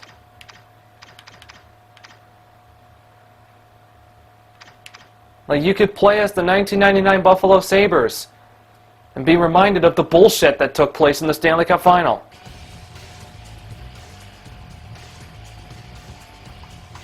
Dude, if one day the Game Grumps played this, I would fucking lose my mind. Like, I'd just be in the comments and be like, oh my god, I absolutely love this game. This is the best shit ever. I love the minigames. I love the pond hockey. It's Bob Cole! You hold right trigger, you got infinite boost. That was the other thing about NHL 2K games, was that it was always arcadic. It was always arcadey. And you could actually adjust the settings to make it more arcadey. Okay, so the pass I'm doing right now is the... Oh, I scored. For those about to rock! Sorry. Rick Nash with the puck. With the pass. With the pass.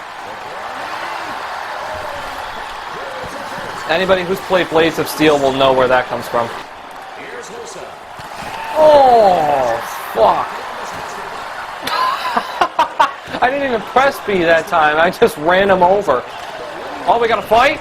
Yeah, let's do it. Let's do it. I forgot how to fight. I forgot how to fight. Uppercut. I'm missing. I am whiffing every shot. Oh, I got one there.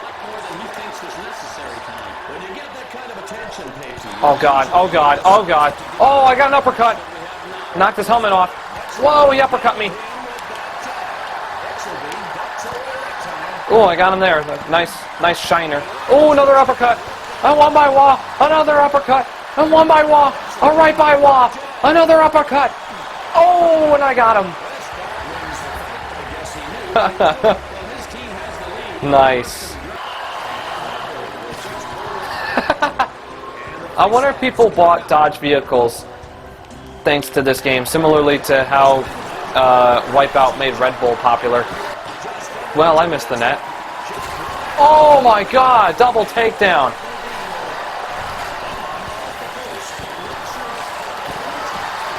Damn. Yay, Jackets win at the expense of the Thrashers just getting destroyed. Maybe not in the score, but in terms of bodies flying around, holy shit. John Boy's gonna have to break this shit down. There's no offsides, there's no icings. Just good old-fashioned hockey. This is why I fucking loved NHL 2K8. You know, if you have friends, grab NHL 2K8 and just play pond hockey for like 2 hours. And the best part is you don't have to unlock this game mode. You have it at the very start. So if you buy like a fresh new game, if you start a new game with like all the default rosters, you will have this game mode. So definitely give it a play. Oh, fucking drop the puck, will ya? You gonna play it, Marty?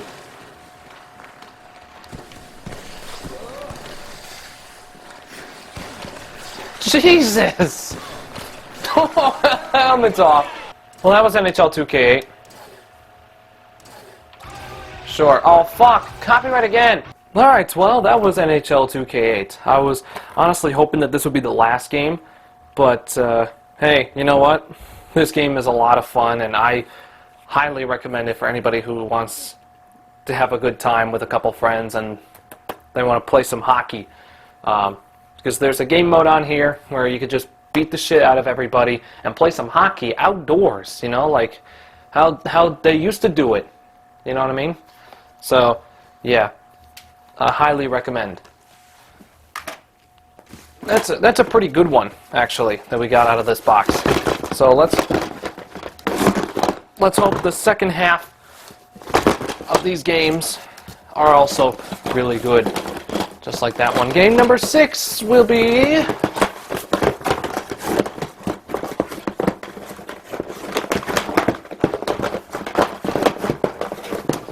dig deep again.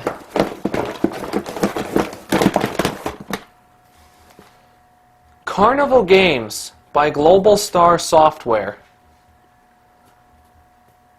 Oh boy.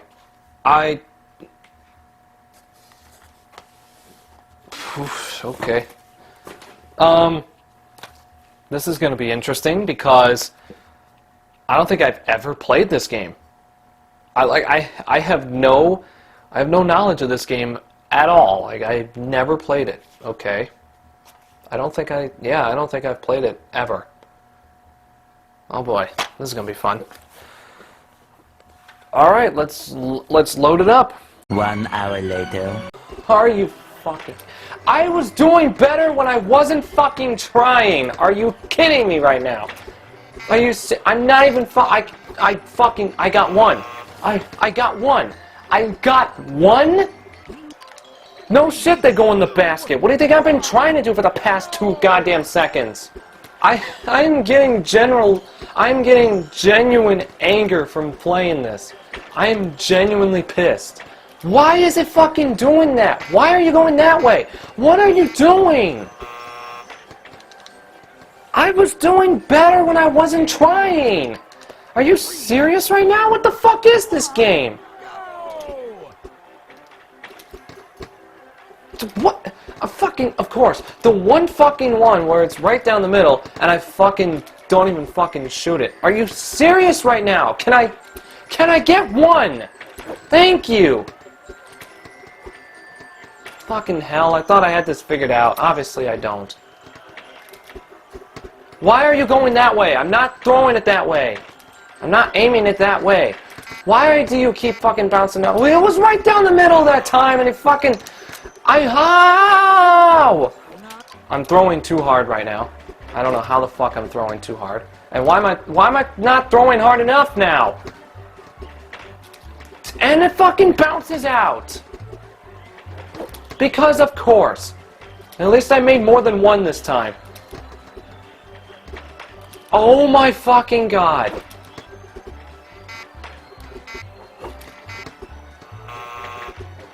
I actually managed to get double digits that time. Okay, I'm done. Fuck this. Alright. Carnival Games is a piece of shit. I can easily score that 1 out of 10. 1 out of fucking 10. Fucking that game. Now I know why I never played it. Game number... what is this, 7? I'm cheating a little bit. I just want to make sure. Okay, yeah.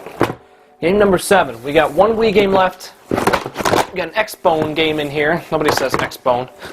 We got an Xbox One game in here. We got 2 PS2 games, and we got 1 Wii game left. There's 4 games left in this box. Game number 4.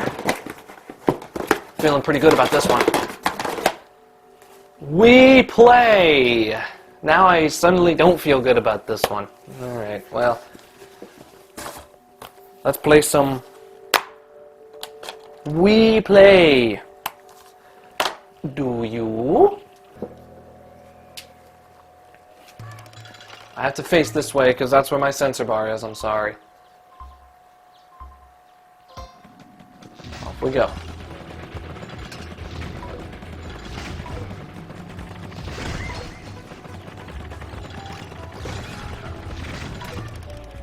Actually, maybe I don't. Maybe I don't.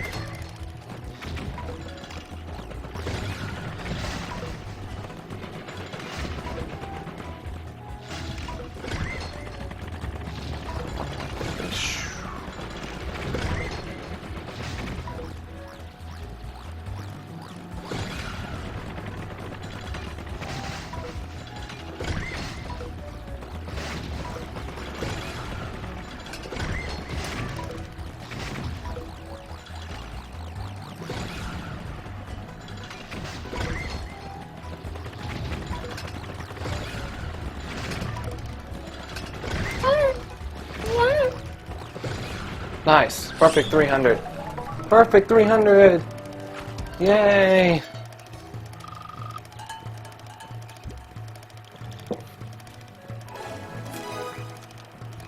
Okie dokie. That was We Play. And my dog will not shut the fuck up. That was We Play.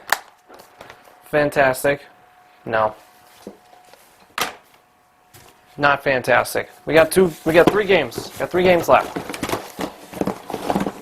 Game number 8 is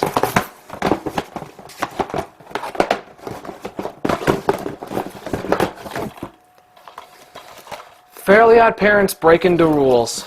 Oh boy. Okay. Not wasting any time with this one, folks. I'm gonna jump straight into this one because, you know, Fairly Odd Parents. The creator's a douchebag. But this was back when he wasn't a douchebag. This is the Fairly Odd Parents Breaking the Rules, which is a pretty decent platformer. So the whole premise of Fairly Odd Parents Breaking the Rules is that you go into each level, you get a whole bunch of wishes to make, and while you're making those wishes and collecting those wish stars, you're collecting pages of the rules. And once you get the full book, there's one last page, which is the table of contents page at the end. And in order to get that table of contents page, Timmy has to make Vicky say, "I wish I never took the book from Timmy." And that's the final boss. Just a little spoiler alert. And yeah, so Vicky wishes that the kids go into the video game, so now we're in the video game. This is a reference to, I believe, one of the very first episodes of Fairly Odd Parents. I think it was actually the pilot episode when Timmy wished for a challenging video game and then they put him in the game. I think. Something like that.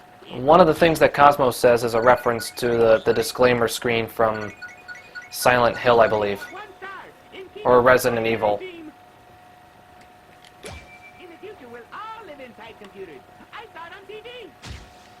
He's not wrong. We should take a 10-minute break every hour we play, apparently. That's a reference to certain games telling you to take a 10-minute break. This game contains scenes There it of is. explicit brightness and more. Yeah, it's a reference. Silent Hill. Scenes of explicit violence and gore. Replaced with brightness and more.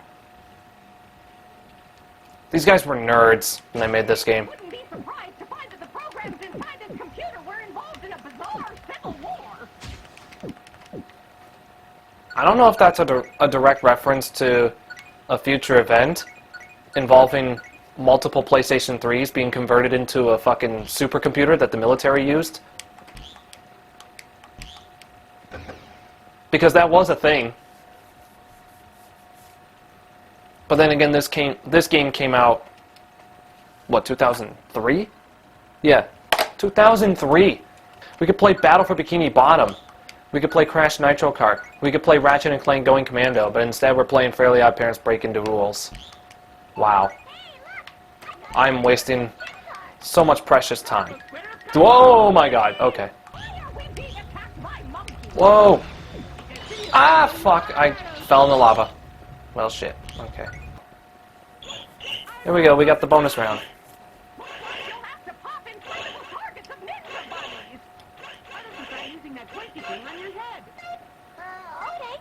That should do it, dear. Yeah, pop the bunnies for prizes, or just work out some stress.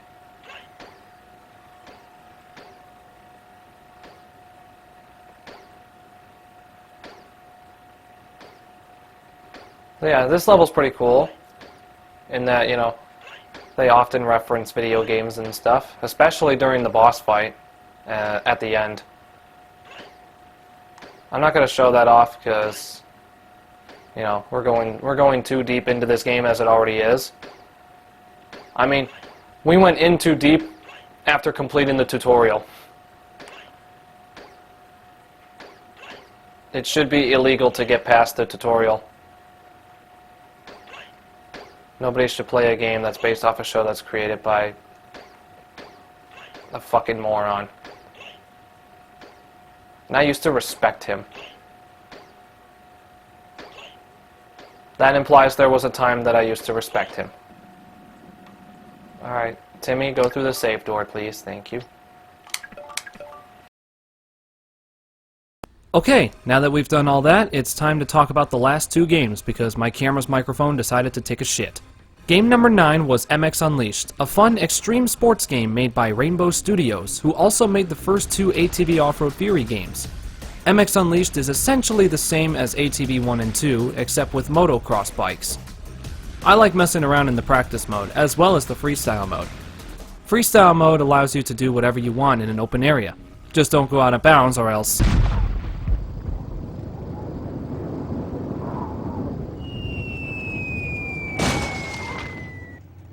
There's also various objectives, like getting a high score or racing a monster truck, that you can drive once you beat it. And that's pretty much it, so let's move on to our final game, Trials Fusion. In this game, you get a bike and you navigate across a 2D obstacle course. It's motocross mixed with platforming. In other words, stunt biking. Medals are awarded to you depending on your overall performance. If you just finish the level, you get bronze. If you get a good time with a few bails, you get silver. If you get a really good time without bailing, you get gold. It's quite the grind, honestly. There's also extra stuff you can unlock as you progress through the career mode. And that's about it. Well, that completes our journey through the box of once-a-year games. Let me know what you guys thought about this video. It was a bit different and something I wanted to experiment with. I hope you were somewhat entertained. If not, well, I think a certain yellow sponge will be able to change your mind. Or maybe not, I don't fucking know. Go back and watch Steve Wilkos or something. You live your life, I suppose. I'm in the mood for a widely underrated game.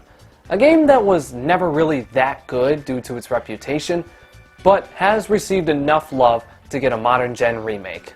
Lucky for me, I think I have found said game. This game is loved by millions, whether it be the game itself or the IP within the game. This is a classic. The game in question is SpongeBob SquarePants Battle for Bikini Bottom. A game that I don't necessarily like. Now before we dive into this surprisingly well-received collectathon platformer, I'd like to take a quick trip down memory lane. Do you remember when I reviewed Super Sponge back in 2017? Well, I gave this game way more praise than it deserves. So, I want to briefly go back and right those wrongs from all that time ago. SpongeBob Super Sponge sees the player helping SpongeBob complete tasks for Mermaid Man and Barnacle Boy in order to get a signed photo of them for Patrick's birthday. The game was a side-scrolling platformer with pretty decent controls. The music and levels, however, were pretty meh, and most of the levels just blended with one another. The story was kind of lackluster, and fan-favorite characters were kind of shoehorned in. This game is, at the very best, average, and that's all I can really say about it. Nowadays, I wouldn't recommend it. SpongeBob SquarePants Super Sponge gets 4 out of 10. Yeah, sorry about that, but that was something that I wanted to fix for a long time. So, let's get into the real star of today's show. Cue the montage.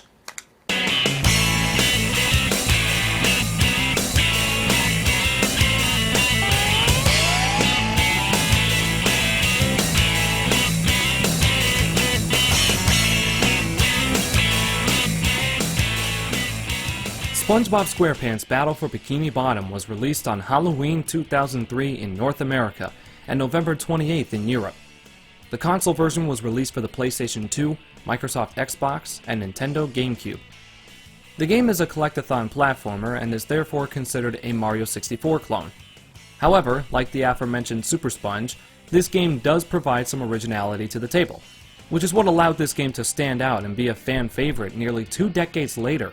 Now, I didn't grow up with this game. As a kid, I had Super Sponge and the movie game. So, I'm going into this with absolutely no nostalgia blinding me from this game's many flaws, because it's pretty damn flawed. The story sees Plankton creating the Duplicatotron 3000, a machine that makes robots that will allow Plankton to steal the Krabby Patty formula. However, things go wrong quickly when he forgets to set it to obey before flipping the switch. No! Oh, my good China! So it is up to SpongeBob, Patrick, and Sandy to stop the robot rampage. Starting the game, we get our first level, Jellyfish Fields. And good God is it huge! Like, damn, I was not expecting this. Let's use this time to talk about the graphics. In terms of capturing the colorful charm of the show, developers Heavy Iron Studios did a great job in that aspect. The vibrant jellyfish fields, the dystopian rock bottom, and the fever dream vibes you get in, well, SpongeBob's dream. The models, however, leave a lot to be desired. See, when it comes to video game developers trying to adapt the personality of cartoons into 3D video game environments, the results are often problematic. Look at the Fairly Odd Parents break into rules, for example. The models end up looking like crap as a result of said transition. I mean, just look at the models in the Billy and Mandy game. Most of them, if not all of them, look hideous. So, this was an issue from the start. The models in this game have to be some of the most bizarre models I've seen, in my opinion. Look at Squidward. Also, where are the wacky facial expressions we see in the show? Even Revenge of the Flying Dutchman got that right, to an extent. Also, check this out. You can actually see inside Mrs. Puff. Yikes. So, let's forget about that. There are 3 main bosses in this game. Robot Sandy at the Poseidome, Robot Patrick at Industrial Park, and Robot SpongeBob at the Chum Bucket. In addition to them, we also get 3 mini-bosses that appear at the end of Jellyfish Fields, the Mermalair, and Dutchman's Graveyard. Oh, by the way, we're just now getting a quarter of a way through Jellyfish Fields. Jesus, this level is long. In fact, you can say the same for every level. Because each level has 8 golden spatulas, they can drone on for about 15 or so minutes. Hell, even the bosses take a while. Let's go back to the mini-bosses. We confront King Jellyfish in Jellyfish Fields, the Flying Dutchman in his graveyard, and in the Mermalair, Mermaid Man's arch rival. Who is it? Man Ray? The atomic flounder?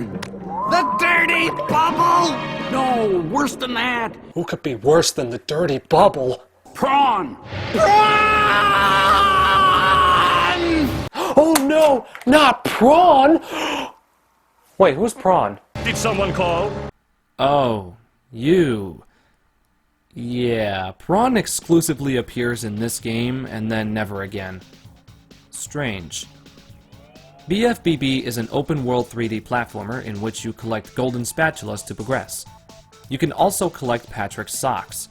There are 80 in total, and for every 10 socks, Patrick will give you a spatula. The game's main currency is shiny objects, which can be collected everywhere. You can exchange shiny objects for golden spatulas from Mr. Krabs, who is not voiced by Clancy Brown. Are you fucking kidding me? He and Mermaid Man are being voiced by Joe White, who didn't even try. The soundtrack for this game is actually really good. It was co-composed by Jimmy Levine, Robert Crew, and Alex Wilkinson. They made the soundtrack so atmospheric for every level. I especially like the epic music that kicks in whenever you go down a slide.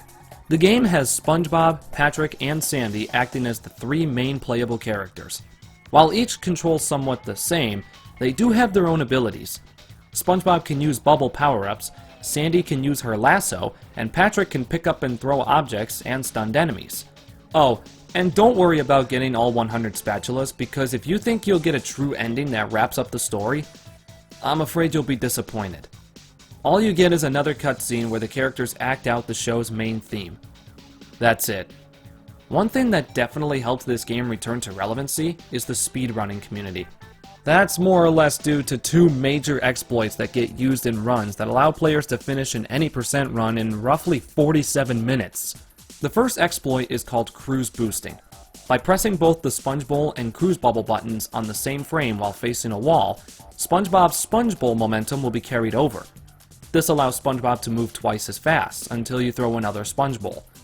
Another exploit is called Skee Ball Abuse, or SBA for short. This involves enabling the out-of-bounds glitch. The player would grab Patrick and throw 2 stone tikis over to the skee ball minigame located at Goo Lagoon. Line them up perfectly in the 30 hole, switch to SpongeBob, line up your shot, and within a minute or so, you'll instantly have 99,999 shiny objects. And now for a segment I haven't done in forever. Do Did you know?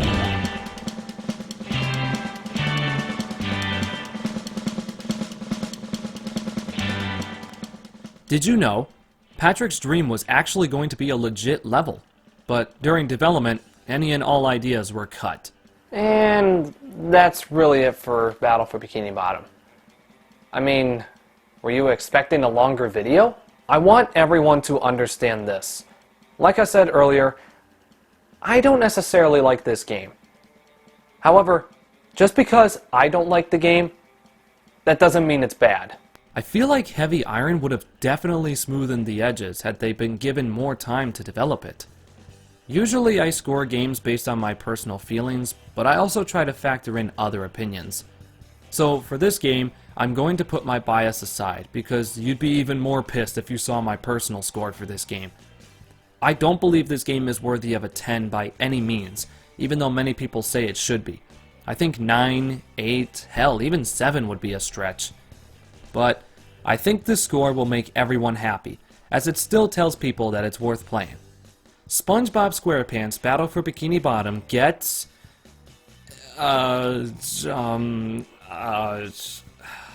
fuck it, I'll give it a 6. Remember, this is not a game I can necessarily stand, but I understand that there are many people out there who love this game. I also understand that it's a surprisingly good licensed game, which is something you don't get to say often. Now, I know what a lot of you are thinking, and no, I'm not going to talk about Rehydrated because that is one of the worst remakes I ever played. Now, I know this was kind of short, so I wanted to take a few minutes to share my genuine thoughts about this game. I do like the graphics, the voice acting to an extent, and the soundtrack. I thought the controls were pretty good too. However, the models, the difficulty of certain levels, and the length of them are what keep me from wanting to get all the spatulas. Thanks to never playing this game as a kid, I don't have the excuse of having nostalgia for it. This meant that I can sit down and give this game an unbiased look. I really hope fans will welcome this different opinion, as they probably have never heard one that was negative. Or maybe they won't. Well, no matter what anybody says, I will stand by what I said throughout the video. So, now that I've covered Battle for Bikini Bottom, I'm afraid I'm out of ideas. I have no idea what game I'm going to review next episode. Man, this sucks. Is this what they call writer's block? God. What should I do?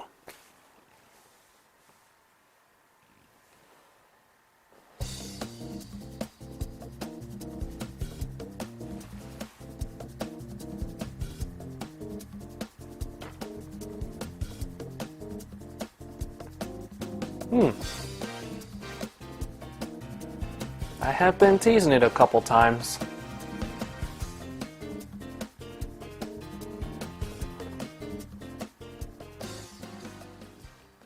I'm looking forward to channeling my inner weeb. Alright, I think it is that time. A time we take a look at a game that is based off of an anime. This anime is well known, a timeless classic that everybody references every chance they get. Just kidding, we're talking about Kill la Kill. Hell yeah, Kill la Kill! Or rather, the recently made video game based on Kill la Kill. In terms of the anime, I fucking love it. Not for the reasons you may think. The soundtrack, the characters, the animation, everything about this anime is top notch. Within the first 10 minutes, it quickly became my anime. And I'm not hyperbolizing when I say that, but we're not talking about the anime itself. Instead, we're talking about Kill la Kill the game, or as it's actually called, Kill la Kill If. Funny story, I discovered this game from Alpha Red's video. After seeing it, I went ahead and watched every episode of the anime. Then when I went to pick up Nitro Fueled, the guy at GameStop asked if I wanted to pre-order another game. I replied, yes, Kill la Kill If. And that's how I got this game. This is also the first anime game I ever purchased. I played various Dragon Ball games before, but they were all demos, so they don't count. Anyway, let's go ahead and put this thing into that thing and see if this game is more than just mash square to win.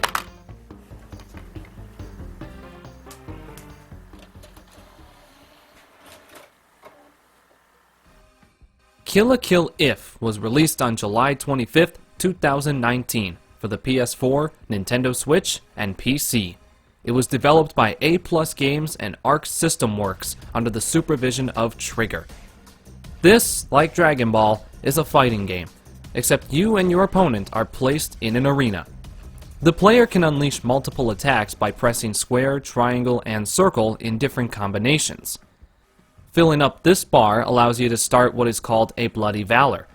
It's a mind game of rock, paper, scissors that is kind of RNG because you never know what your opponent is going to pick. If you max out the Bloody Valor and fill the energy meter all the way, you can instantly kill your opponent with one last finishing move, Seni Soshitsu! I'm not very good with Japanese, so I apologize if I'm botching any pronunciations. This game is pretty technical, and it makes you think, rather than just rapidly tapping square.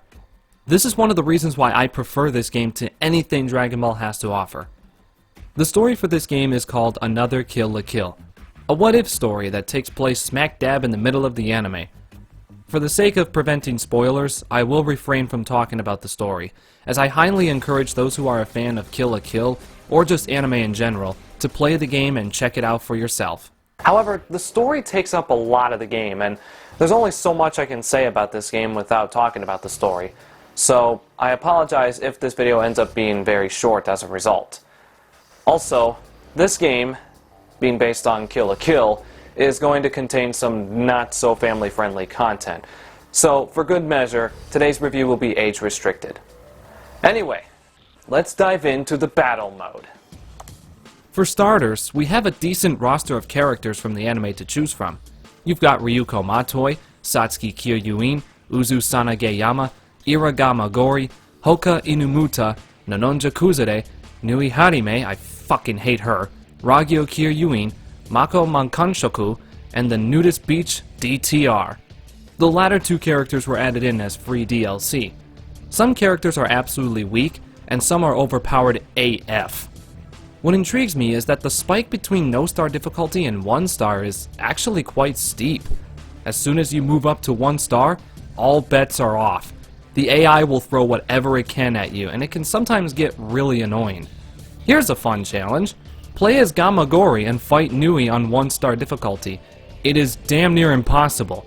Maybe it's my lack of skill, I'm definitely not ruling that out, but this whore just spams her doppelgangers and I just constantly get stun locked to the point where once I break free, I miss my chance.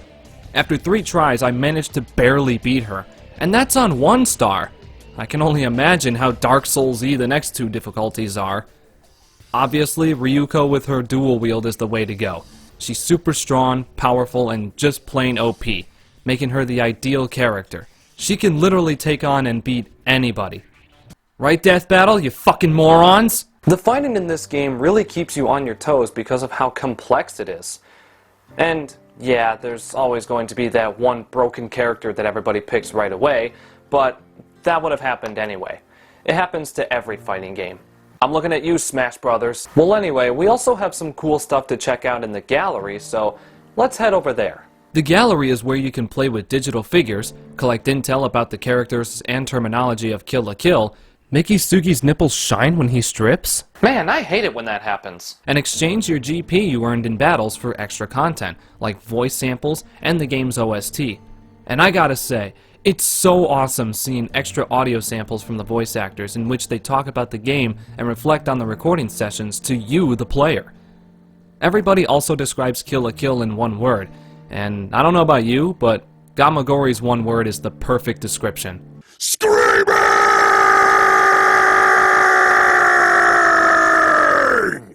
Damn.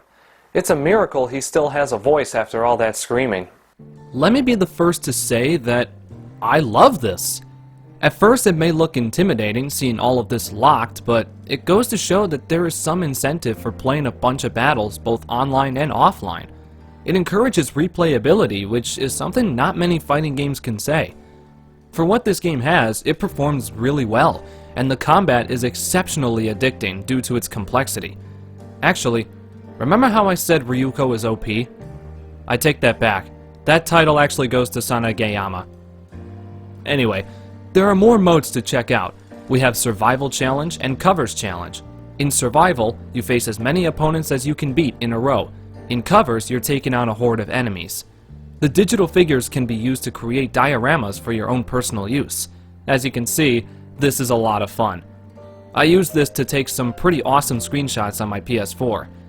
If there is one problem this game has, it's that there aren't that many characters or stages to choose from, given the material the developers had to work with. But honestly, that's what allows them to put more focus on the combat, giving players everything they need to ensure they'll come back to it. If you don't mind for a second, I'm going to quote what Square Eye Jack said in his CTR video. It's not about how much you offer, it's about how much you can offer with what you already have. Quality versus quantity, if you will. This game is pretty damn good. It's got an awesome combat engine, a great, albeit small, cast of characters, beautiful graphics, an epic soundtrack, and a wonderful story to play through. At some point, I would like to return to this game to talk about the story, because I have plenty more things to say, but for now, there is plenty to do outside the main campaign.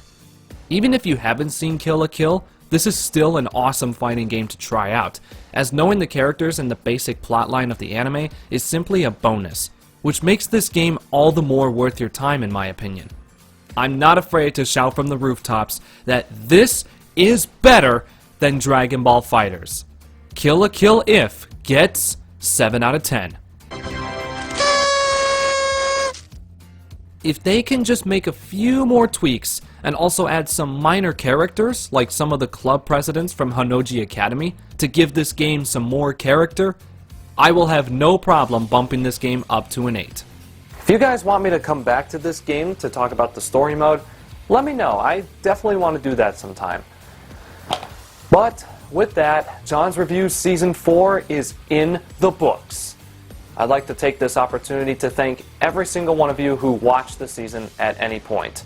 Whether you tuned into this one, have been watching from the beginning of the season, or have been here since day 1, thank you. It means more than you know. So, what's next? You'll have to wait and see. For now, I hope you enjoyed this episode of John's Reviews, as well as all of Season 4. If you did, drop a like down below, subscribe to the channel and ring the notification bell, and don't forget to share the video with your friends.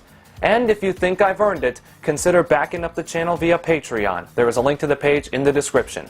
Joining any tier grants you early access to reviews, as well as your name being displayed at the end of every video. So definitely go check that out if you think that I have earned your financial support. And until next time, this is JuniorNitro saying, thank you all for watching, and have a quark-tastic day.